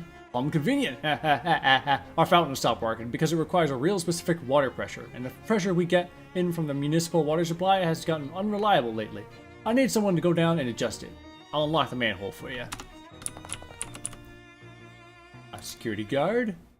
Awfully humble for a police officer. What? I mean, since the municipal police force was entirely replaced with contractors, you might as well call yourself a cop, right? All the rest of them do. But anyway, that's neither here nor there. There's a hobo that's been hanging around by the park fountain. I'd like you to move him along. He's causing trouble? No, not as such. Everyone likes him. But busking in the park is against city ordinance, and rules are rules, you know? Alright. Let's see what I can do. I'm a statue polisher? Oh, thank God. I wasn't looking forward to doing that job. I think the birds must have eaten leftovers from the old Snackle Cakes factory. It's horrible. Here's a rag. Ah, great. Oh, great. What have I got for stench? I don't think I have anything for stench.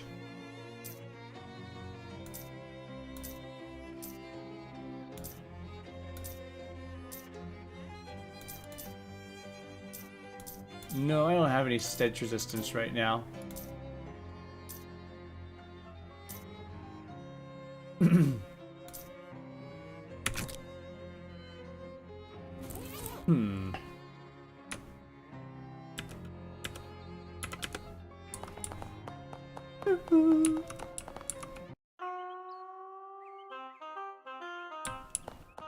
No fishing. Since there's no water in the fountain, you assume it means fishing for compliments. Good advice.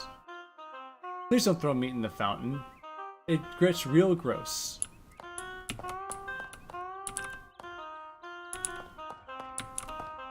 Hey, hobo. Spare a little meat.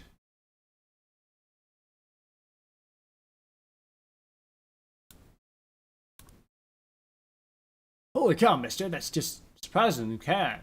That's just surpassing kind is what it is. Mom always said I got a heart made of meat. Well, I can't let his generosity go unpaid. One custom motif. One coming right up. Oboe? Oh boy. He furrows his brow in concentration for a moment, then raises his oboe to his lips. Hey, I need you to leave the park. Sorry, but caretaker says you gotta go. There's a city ordinance against busking. Huh. Funny how that only starts getting enforced after I stopped giving that bozo a cut. Of course, you and I both know only the police can actually run me out of here, and you ain't no flatfoot. That is true.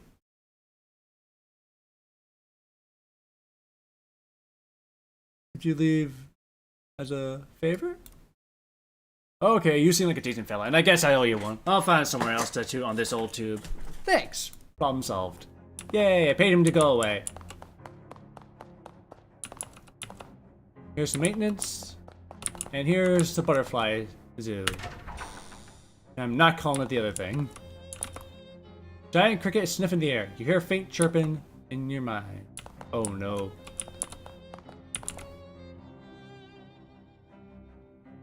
Oh dear. Get him out. Get him out. Get him out. Oh! They zap! They zap! Did they zap my AP?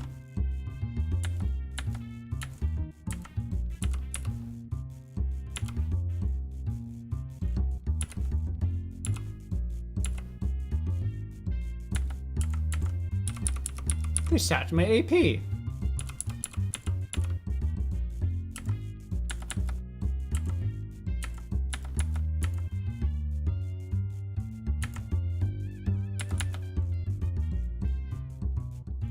Alright, throw this glob at this guy over here. Yeah! And what's next? We're gonna look at this guy. Ah!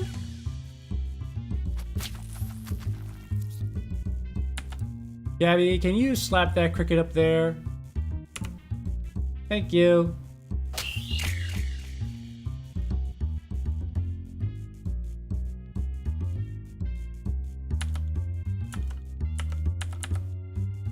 And then we just fry the guy.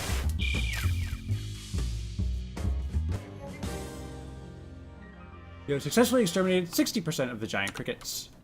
How about the other 40%?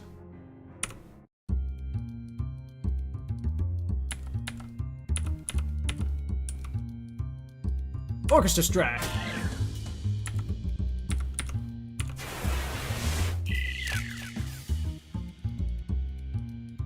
And he's gone.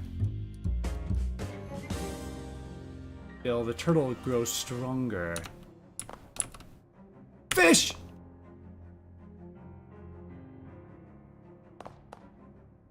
Nasty goo. Nasty goo. Sure, that'll be useful later.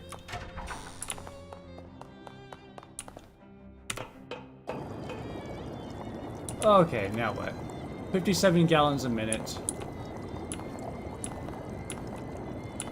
Oh boy, I have no idea what I'm doing.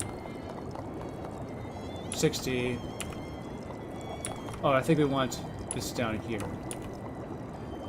Oh, I guess we got it. That was easy. Sign says no fishing. I'm fishing here anyways.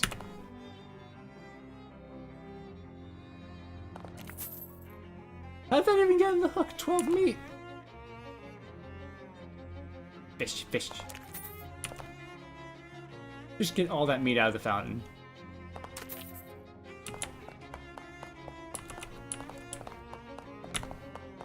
Science Center.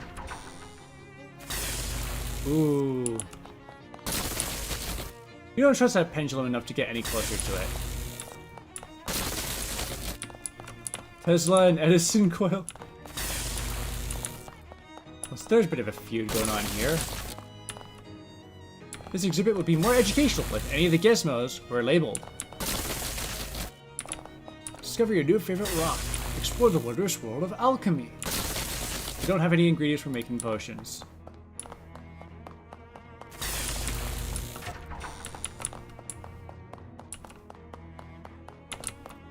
Alright, now I think it's just this place right here. Got rid of the gross monsters in the thing or whatever. Don't want to know what they are, thanks. I'd like to sleep at night. Here's your official city payment. And I fixed your fountain. It's running nice and smooth now. Thanks. Here's your official payment. I got the hobo to leave too. Did you beat him up? No! Are you sure you're not a cop? Just kidding. Here's your official payment. Net gain of 25 meat. How's that last job? Oh, you know, coming along. Let me know when you're done and I'll pay you. So that leaves the statues. I need some stench armor. I think I know I can get some. I just need to make a quick trip. Somewheres.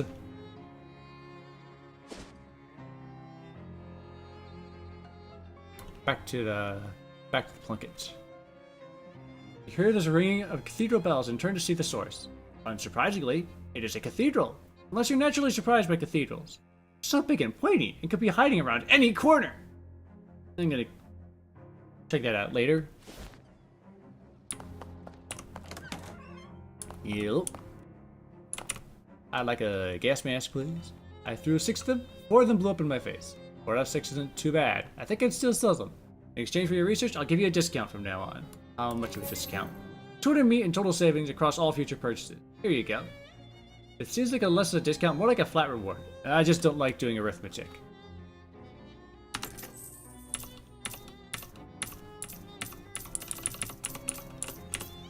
Inspired Seltzer. And alright. Cola Wars gas mask. They made a few critical advancements in gas mask technology since the Cola Wars, but these old style ones have the advantage of being slightly cheaper. Thank you, sir. And there's one more trip we should be making real quick. Go back to the boardwalk. Thin, nervous-looking man in a suit stops you. Excuse me, do you fear your safety in this dangerous city full of hoodlums and criminals? I carry 3 spare changes of underwear and I've already used one today. I ain't afraid of anything, least of all death. Overconfidence can be a real killer, sir. Fortunately, I have something here that can justify it. Oh, I see. Okay, what are you selling? He holds up a small case and opens it, displaying a selection of the tiniest pistols you've ever seen. Derringers, with one of these up your sleeve, in your sock, or wherever you can think to hide it, personal self-defense is right at your fingertips. Are concealed pistols legal in this state? Probably, sure. How much? Yours for only 30 meat. Deal extra small Derringer. No thank you. Alright, well, if you get murdered, don't come crying to me. Unless it's to buy a Derringer.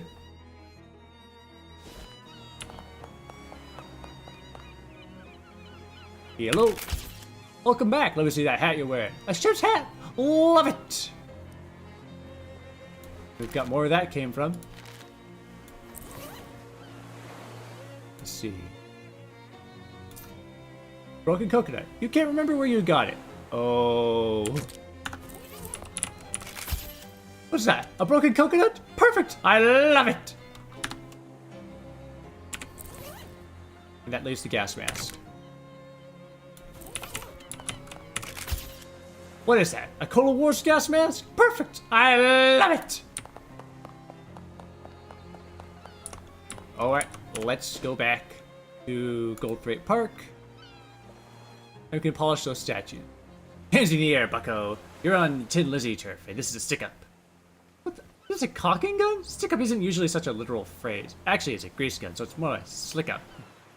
Gross. Everyone's a critic. Give me your wallet. Fight! Oh, I can just kill her. I can just kill her.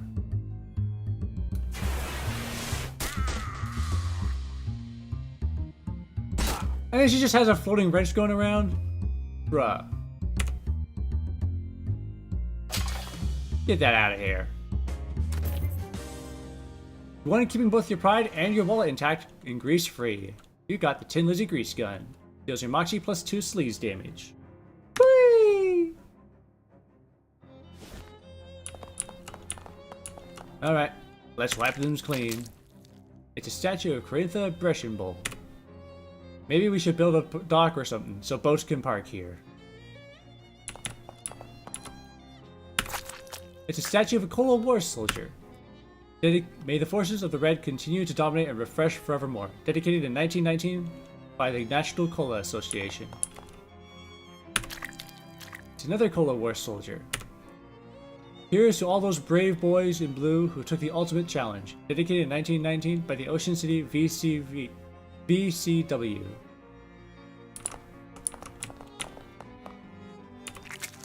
Daniel Ocean.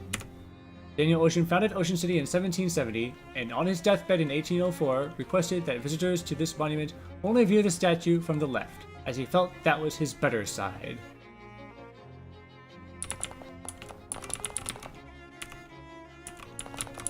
I'm viewing it from the right! You can't tell me what to do! Okay. The granite statue of an owl sculpture. Granite sculpture of an owl skeleton. This statue, hand-chiseled from a photo reference and enchanted to drive away mice, was gifted to Ocean City by 1902 by Hobart Bupert. Alright, done. No need to thank me. I'm just happy to provide an opportunity to a working stiff. Here's your official city payment. Thanks for all your help. Gold Freight Park looking shipshape thanks to you. Take this for your trouble. It's been lost and found for years now. If whoever's lost was gonna find it, they'd probably have found it by now. On the outside of a dog, this ring would be looking real good. One friendship ring. Thank you, sir. And I think we're done here. Alright. Let's get back. All that's left is the fridge factory.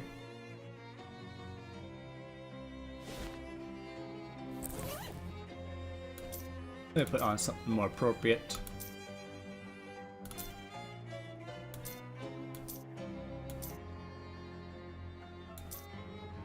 And we should probably use those XP points that I've been gathering up.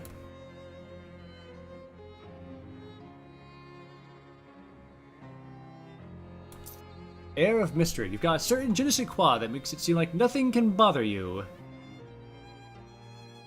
Bamboozle. Bend the truth for fun and profit.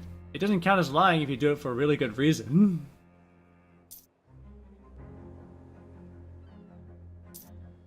Plus 5 XP from gathering, 3 HP regeneration. You learn some tricks from your friends in the Plante Kingdom. Let's buy this.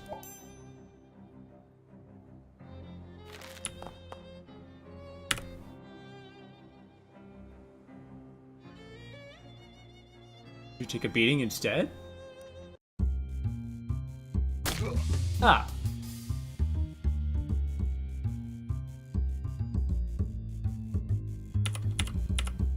Oh, this is gonna be a hard fight. Probably should have stocked up on those grenades. What do we got here?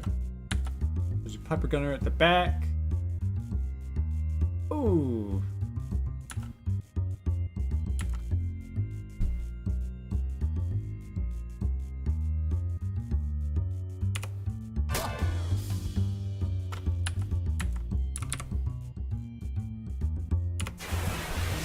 Out you go.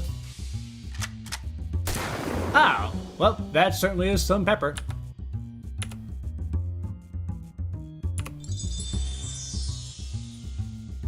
Aye, my turtle! You bastard. You joink. Why I oughta.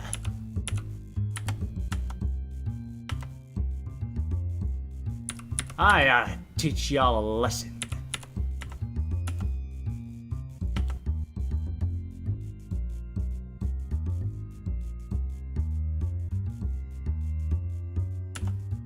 Only 2 physical damage from my orchestra strike? That's no good.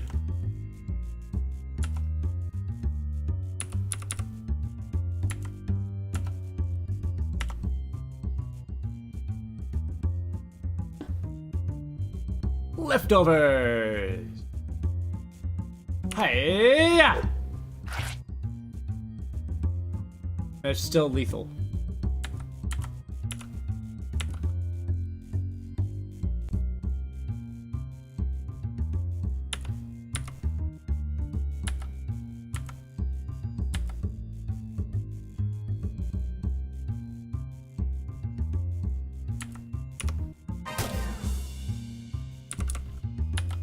Alright, get rid of the pepper gunner.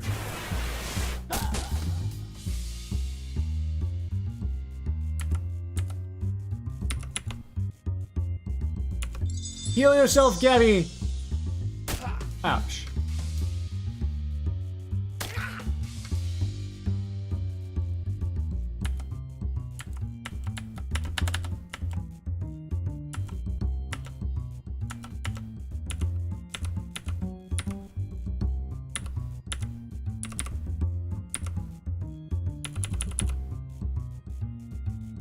Alright, throw some of this nasty goo around.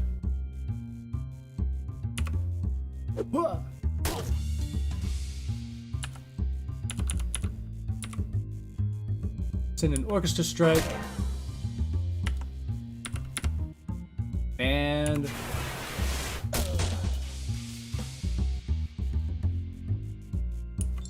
throw some spores. Hey, you're still good.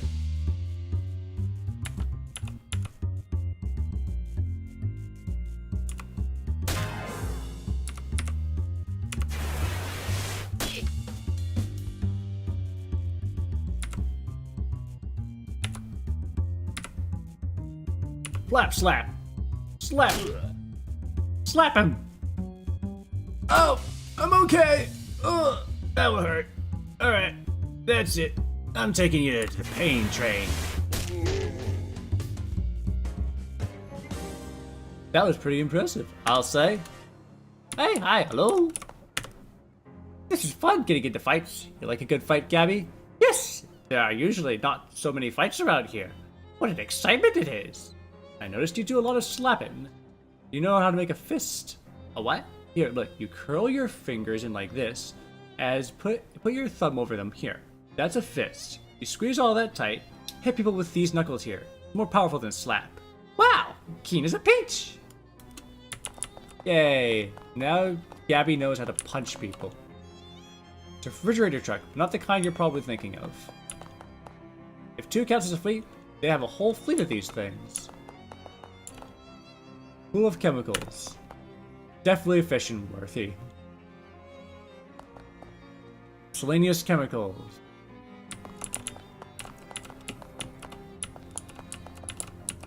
Ooh, a frost peony. You get some frosty flakes. It's like snow, but in flake form. Can you even imagine? Rails are covered with frost, but they rhyme with carols. Boxes of miscellaneous discarded industrial junk. Refrigeration coil. Managed charge refrigeration coil. If you can't figure out anything useful to do with it, you could always just sell it.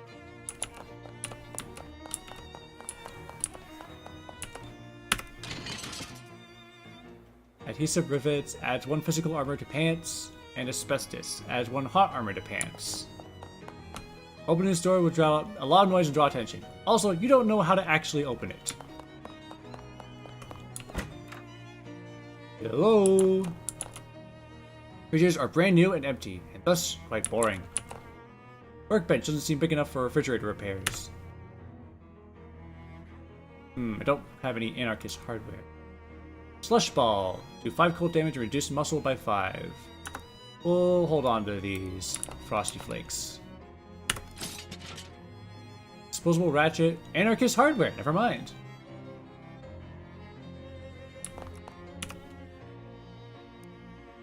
Deal 5 cold damage to all enemies. Let's make an ice bomb. Crane control. Control booth is locked from the inside. Somebody's gonna be in big trouble. Looks like someone's going down over there. It's all there. 40 cases? All there, Gluck. Got the meat.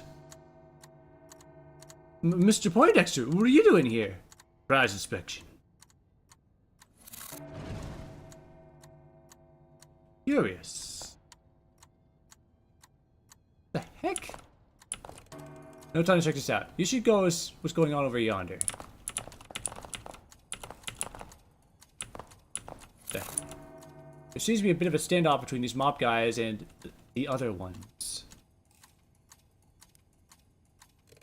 Scary top hat nerd stares at you with barely any expression on his face, apart from a faint sneer.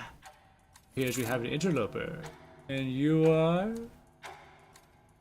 None of your business. What's wrong with your hat? I'm not sure I don't like what you're talking about. I'm not sure I don't know what you're talking about. It's all spooky and like... wrong. I have no time for this nonsense. Mr. Gluck? Ugh. Curious. Regardless, please dispatch this interloper, Mr. Gluck. Uh-oh. This top hat guy gives a taut nod, then leaves the same way he came in a horrible weird spiral of negative nonsense. The weird shadow that was once a person turns to face you. Hello! Shadows begin to gather around him, abstract, menacing shapes. Mob guys, can I get you to give me a hand with this? Considering the newly terrified Mr. Gluck between us and the exit, seems like we got no choice. Thanks, mob guys. Ouch. Somehow I get the feeling that cold damage isn't really going to be that best here.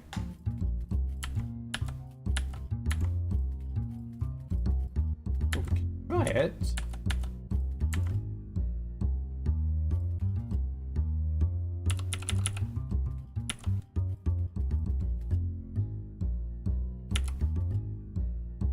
Deal 10 gold damage to all enemies.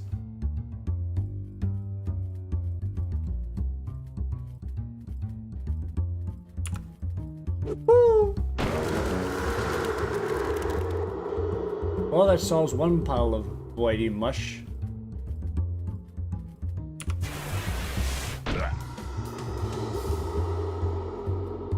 My turtle! Dude, that's just mean.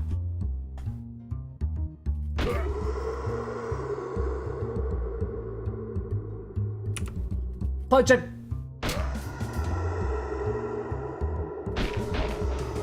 And he's gone. Whew, this caper's got me all balled up.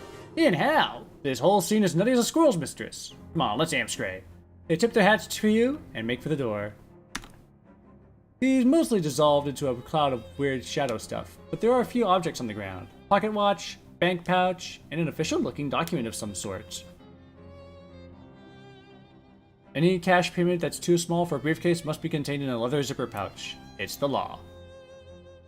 The ticking of this pocket watch is hollow and ominous. Don't like it. And a deed to the speakeasy.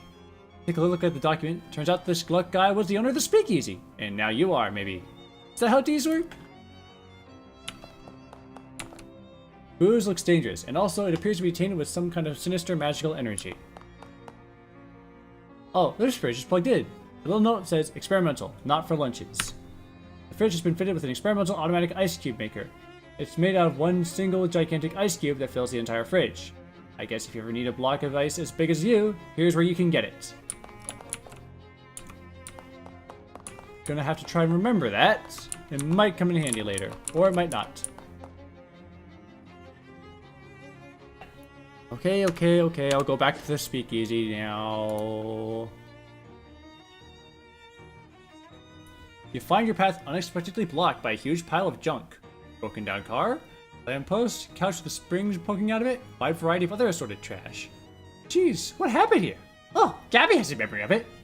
There was an accident a couple of weeks ago. That car had a tire break and smashed on the lamppost.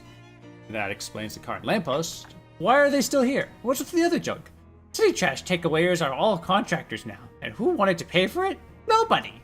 So the car waits there, and people put junk there because that's a place where junk is. Go around that, I guess. No, not in the street. That's dangerous. Look at that lamppost for what a car can do. Sure, but traffic isn't bad right now. And here, it's not any problem. Gabby starts picking up junk and stacking it out of the way, clearing a path through the middle of the pile. Thanks, Gabby. That's not really... How? With a mighty shove, Gabby knocks the red car over on its side and rustles it onto a parking spot. Huh. Yeah, Gabby sure showed that car where a car goes. Woo! Yeah, if this antiques thing doesn't work out, you could get a job threatening to park people's cars for them.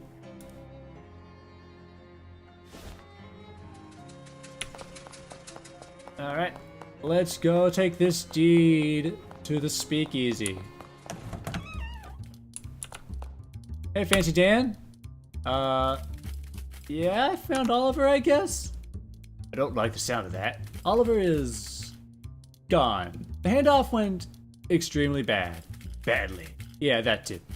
You go over the events at the fridge factory. Fancy Dan makes a variety of faces at various points in your story because Fancy Dan is a good listener. Anyways, here's the deed. It says here ownership of the speakeasy is automatically transferred to whoever has physical possession of this deed. Is that legal? None of this is legal. Oh yeah. I guess you're my new boss, baby. Let's have one drink to mourn the old boss and another one to celebrate the new one. Good idea. I guess we ought to change the place since, well, Oliver's place is no longer Oliver's place. I suppose that's right. Got any ideas?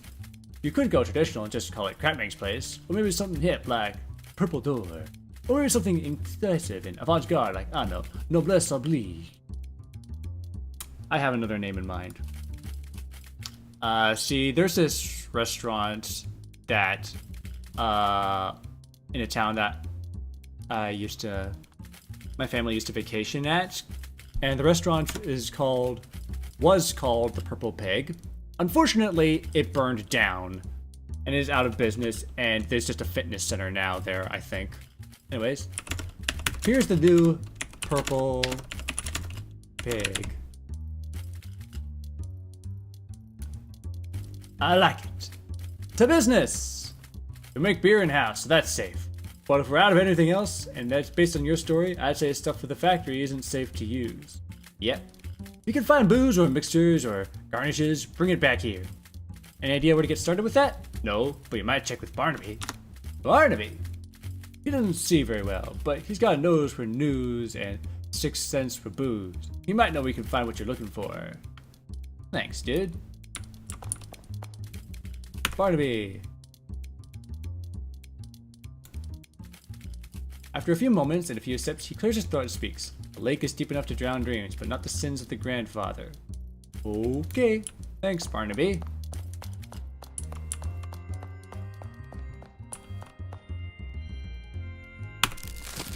Code says grapes under here. You quickly pry it up, and sure enough, there are grapes. Floor grapes! Take them to Fancy Dan. I don't know why there are grapes under there, but I'm not going to complain. Found some floor grapes. Floor grapes! Well, when life gives you floor grapes, you make floor wine, baby! Nothing ventured, nothing gained.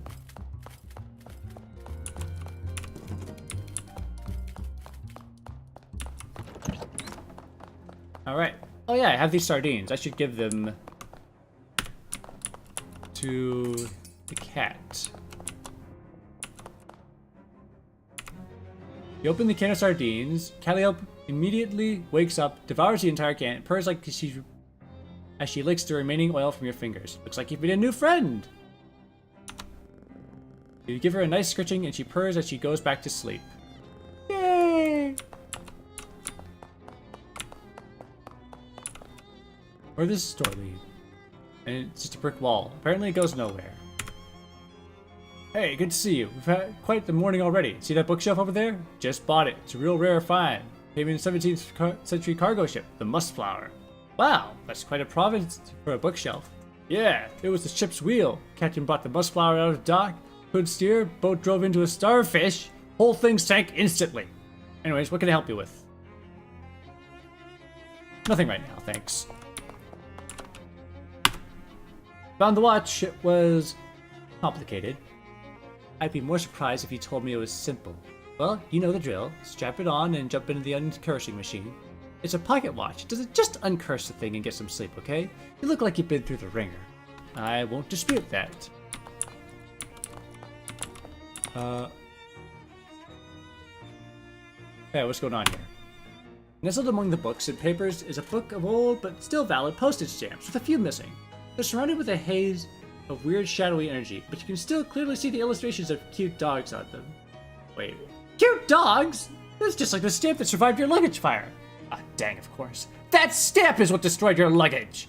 All your best stuff was in there. Your clothes, your teddy bear. That tears it. This shadow business has become personal. I mean, it was personal already because of Murray being your uncle and all, but now it's extra personal. What's up? These stamps! These have shadow gunk on them, and one of them killed my luggage! Oh my gosh! I guess it was my fault. I ran out of stamps. I found those inside Murray's desk. I didn't even think to test them. I'm so sorry. It's not your fault. It's whatever's causing this damn shadow stuff. I'm definitely going to put a stop to it, though. Wait, how many of these stamps have you used? Just the one, thankfully. The rest must have already been gone when Murray found them. Well, that's good news, at least.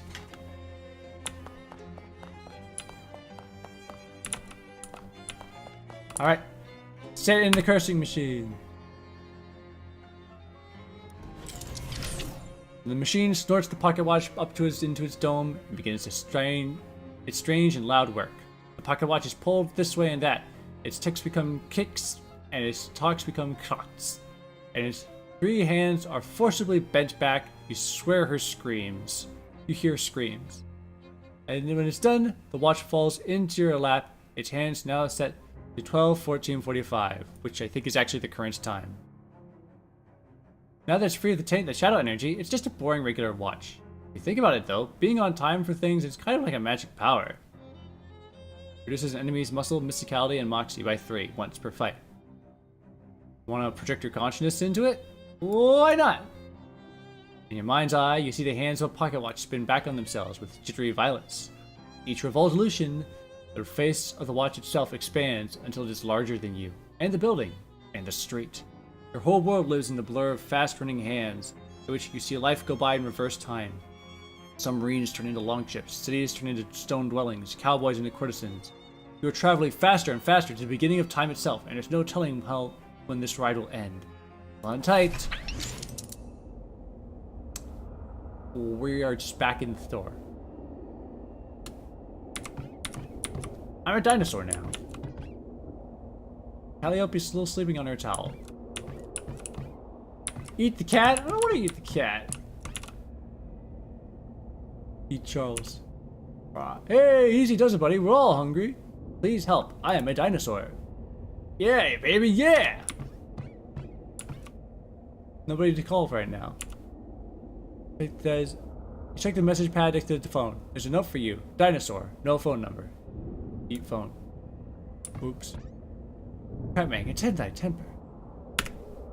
What strange afflicty. Never mind, for the sun transits the horizon, and I grow ever the more in need of thy assistance. Understand, whilst you sleep under this roof, thou art my lodger, and a signature on this paperwork is by me required.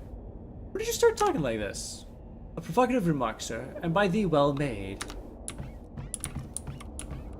To do, open a door, eat Gabby, eat cat. Eat Gabby! Oh there, hose! What's got you all horns and rattles? Been dipping into nose paint again? Gabby doesn't talk like that. Sure is, partner. Sure is. Gabby, I'm a dinosaur. Help.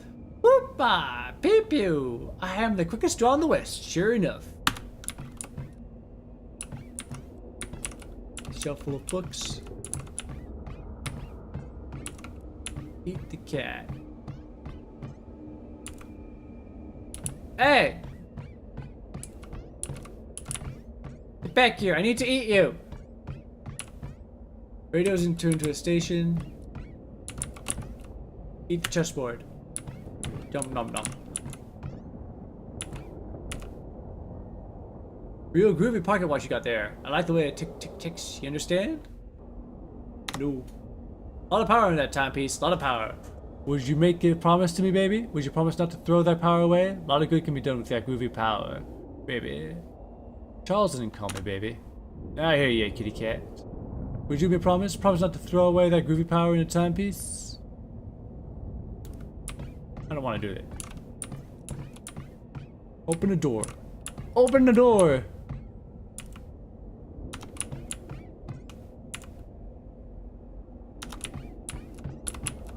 What else can you eat the cat?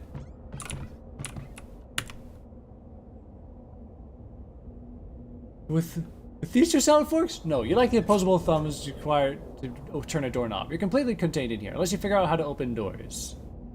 I don't know anything about dexterity. I'm a dinosaur. Break the big door down. I'm a big dinosaur!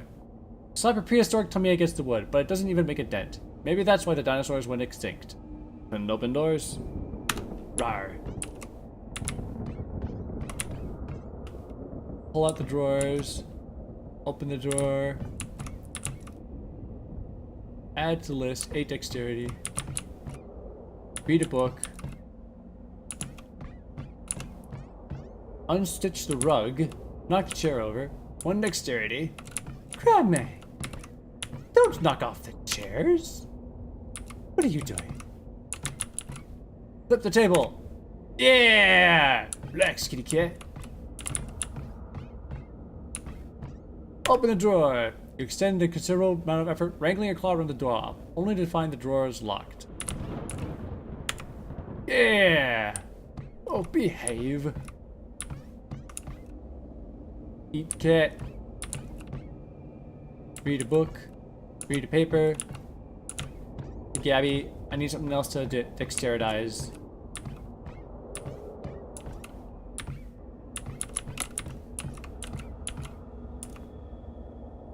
Can you open the door for me? What's that, good gall? Shake on it, baby. Shake hands. You gain 1 dexterity.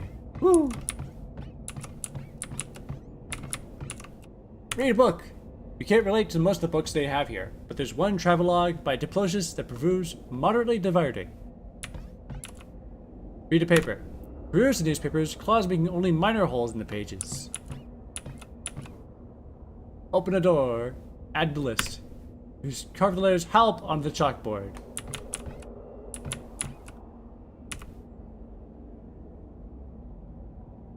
Alright, let's sign my name on this government paper. I'm much obliged, Cramming, and I hope from now thy sleep is all the more sweet for its legal correctitude. Can you open these doors for me? Curious, sir, I do not believe those doors are to be locked. Well, what do I know? And thou will find me in the telephone table neither. Key to satisfy thy need.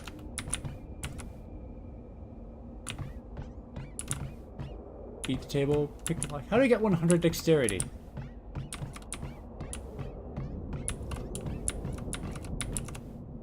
Oh, we can open this door. Door to nowhere.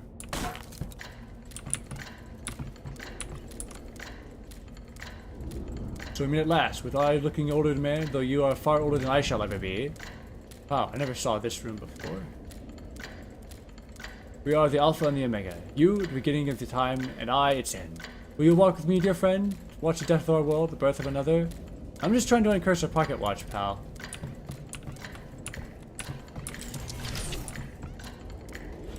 Well, yes, we're dead.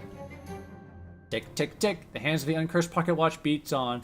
Boats with the current born correctly in the future.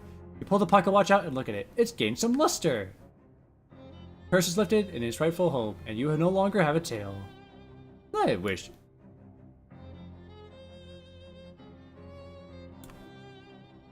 Anyways.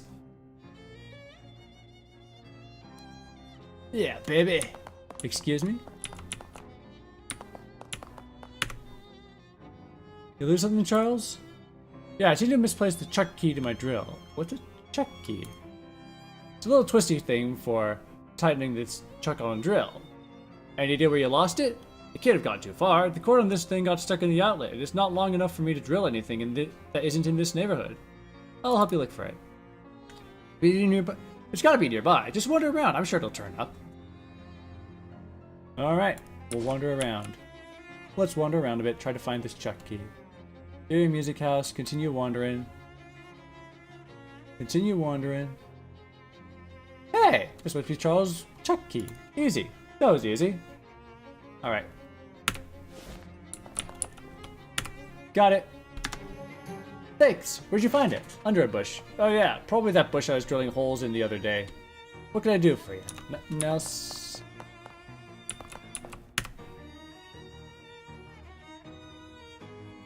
How is this helping find Murray? Not to dispute the importance of collecting these weird artifacts or anything, but I'm worried about Uncle Murray. How does this help? I guess I didn't really explain it. See, the Detectotron 1000 is new. We only got it running after Murray disappeared.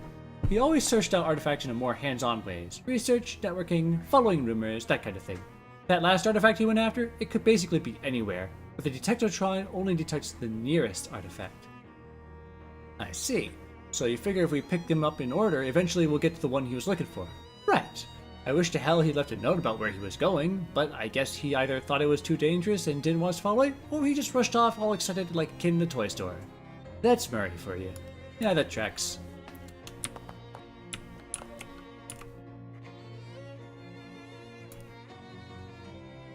That letter from Uncle Murray was a real surprise. I didn't read it. What did it actually say? Basically, he just asked if I could come visit him because he needed help with something big and he knew I had an adventuresome spirit. Adventuresome spirit? That's Murray, alright. I haven't seen him in ages. I only ever saw him at Crimbo, and sometimes he comes with us when we went camping in the summer. But after I moved out to go to college, we kind of lost touch except for birthday cards. But you dropped everything to come see him? See crazy Uncle Murray again? Of course! Does he still do that trick where he pulls 5 meat out of your ear? Ew! Yeah, it was super gross. I loved it when I was 10. Well, I bet he'll do it again if you asked if you can find him. Here's hoping. Do. Go to sleep. Okay, fine. Before you go, I need you to approve a new tenant for the storefront next door. Why is it up to me? Somebody's got to do it. There's 3 applicants for the place. They are... First applicant is Advanced Pants. Doesn't say what they are planning on selling, but I assume it's pants. Second is Bertram's Bakery. Bert's a buddy of mine from my restaurant days. He makes a good loaf. Last applicant is La Table and Tantre. It's like a high-end kitchen store, magical utensils and the like. Woo. Bakery or fancy kitchen place?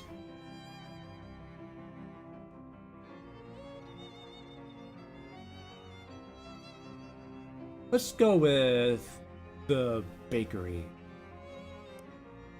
I'll get it moved in and get the next storefront ready for applicants. Hey, it's that rug from the boarding house. Miss Brewster must have had it sent over to you as additional gesture of gratitude. Or because she hates the way it looks and thinks it's cursed. Either way, score! Alright, we got something to decorate the room now.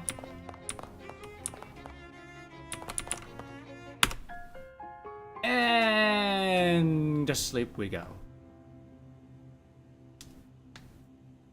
And another dream.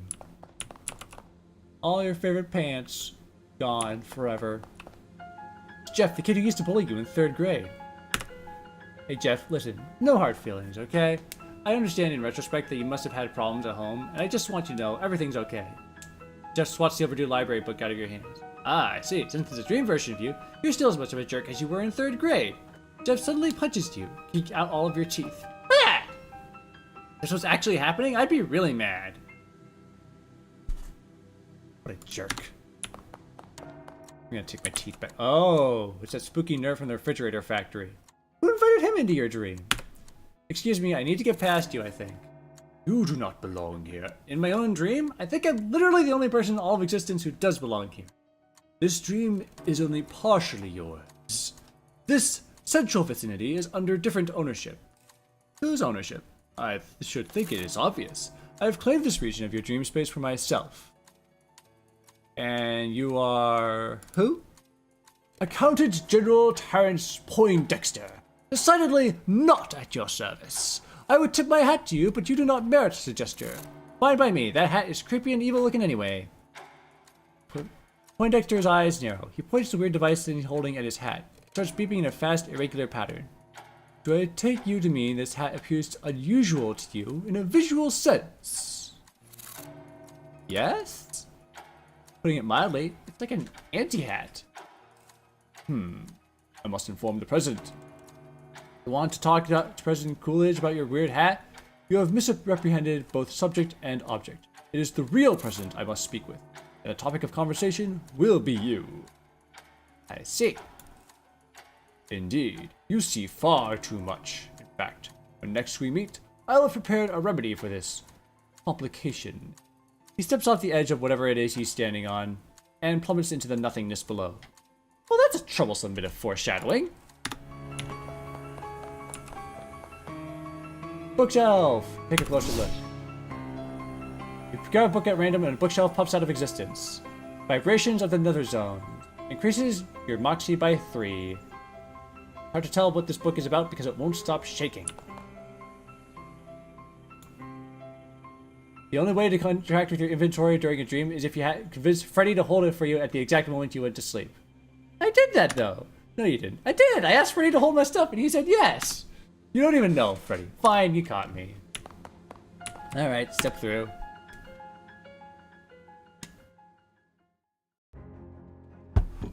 Why is there a guy in my room?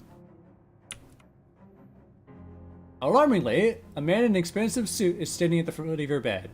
Who are you? Who the heck? You may call me Don Toblerone. I represent a certain organization of, shall we say, like-minded criminals. Organized criminals? Like the mob?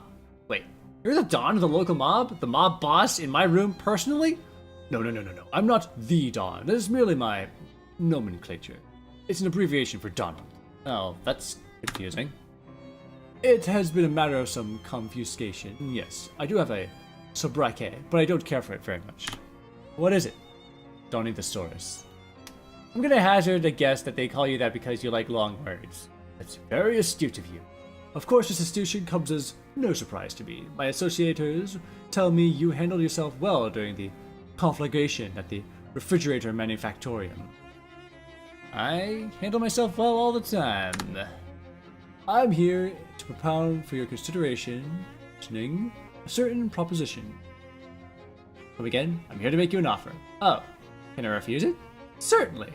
So your refusal shall be today unadvisatory. Well, what's the offer? From time to time, my colleagues and I have certain requirements, but lack the necessary manpower to achieve them. And at such junctures, we make lucrative arrangements with certain capable individualists. We find ourselves at this moment at a juncture such that the junctures I thus obscure. So, you want me to do contract work for the mob? Exactingly. Okay, sure, why not? An excellent decision, if I may articulate such. Lies such. What happens now? Just sit tight, as they say. We will call upon you, telephonically. He gives you a curt nod, then leaves your room through the window. It takes him 3 or 4 tries to work the latch. Right then.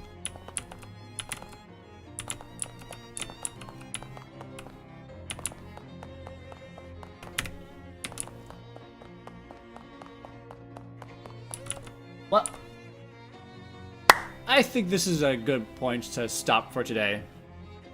To those who tuned in, thank you very much for watching. I'll see you again on Friday when I go back to the factory and we're gonna build a wall. Until then, bye bye!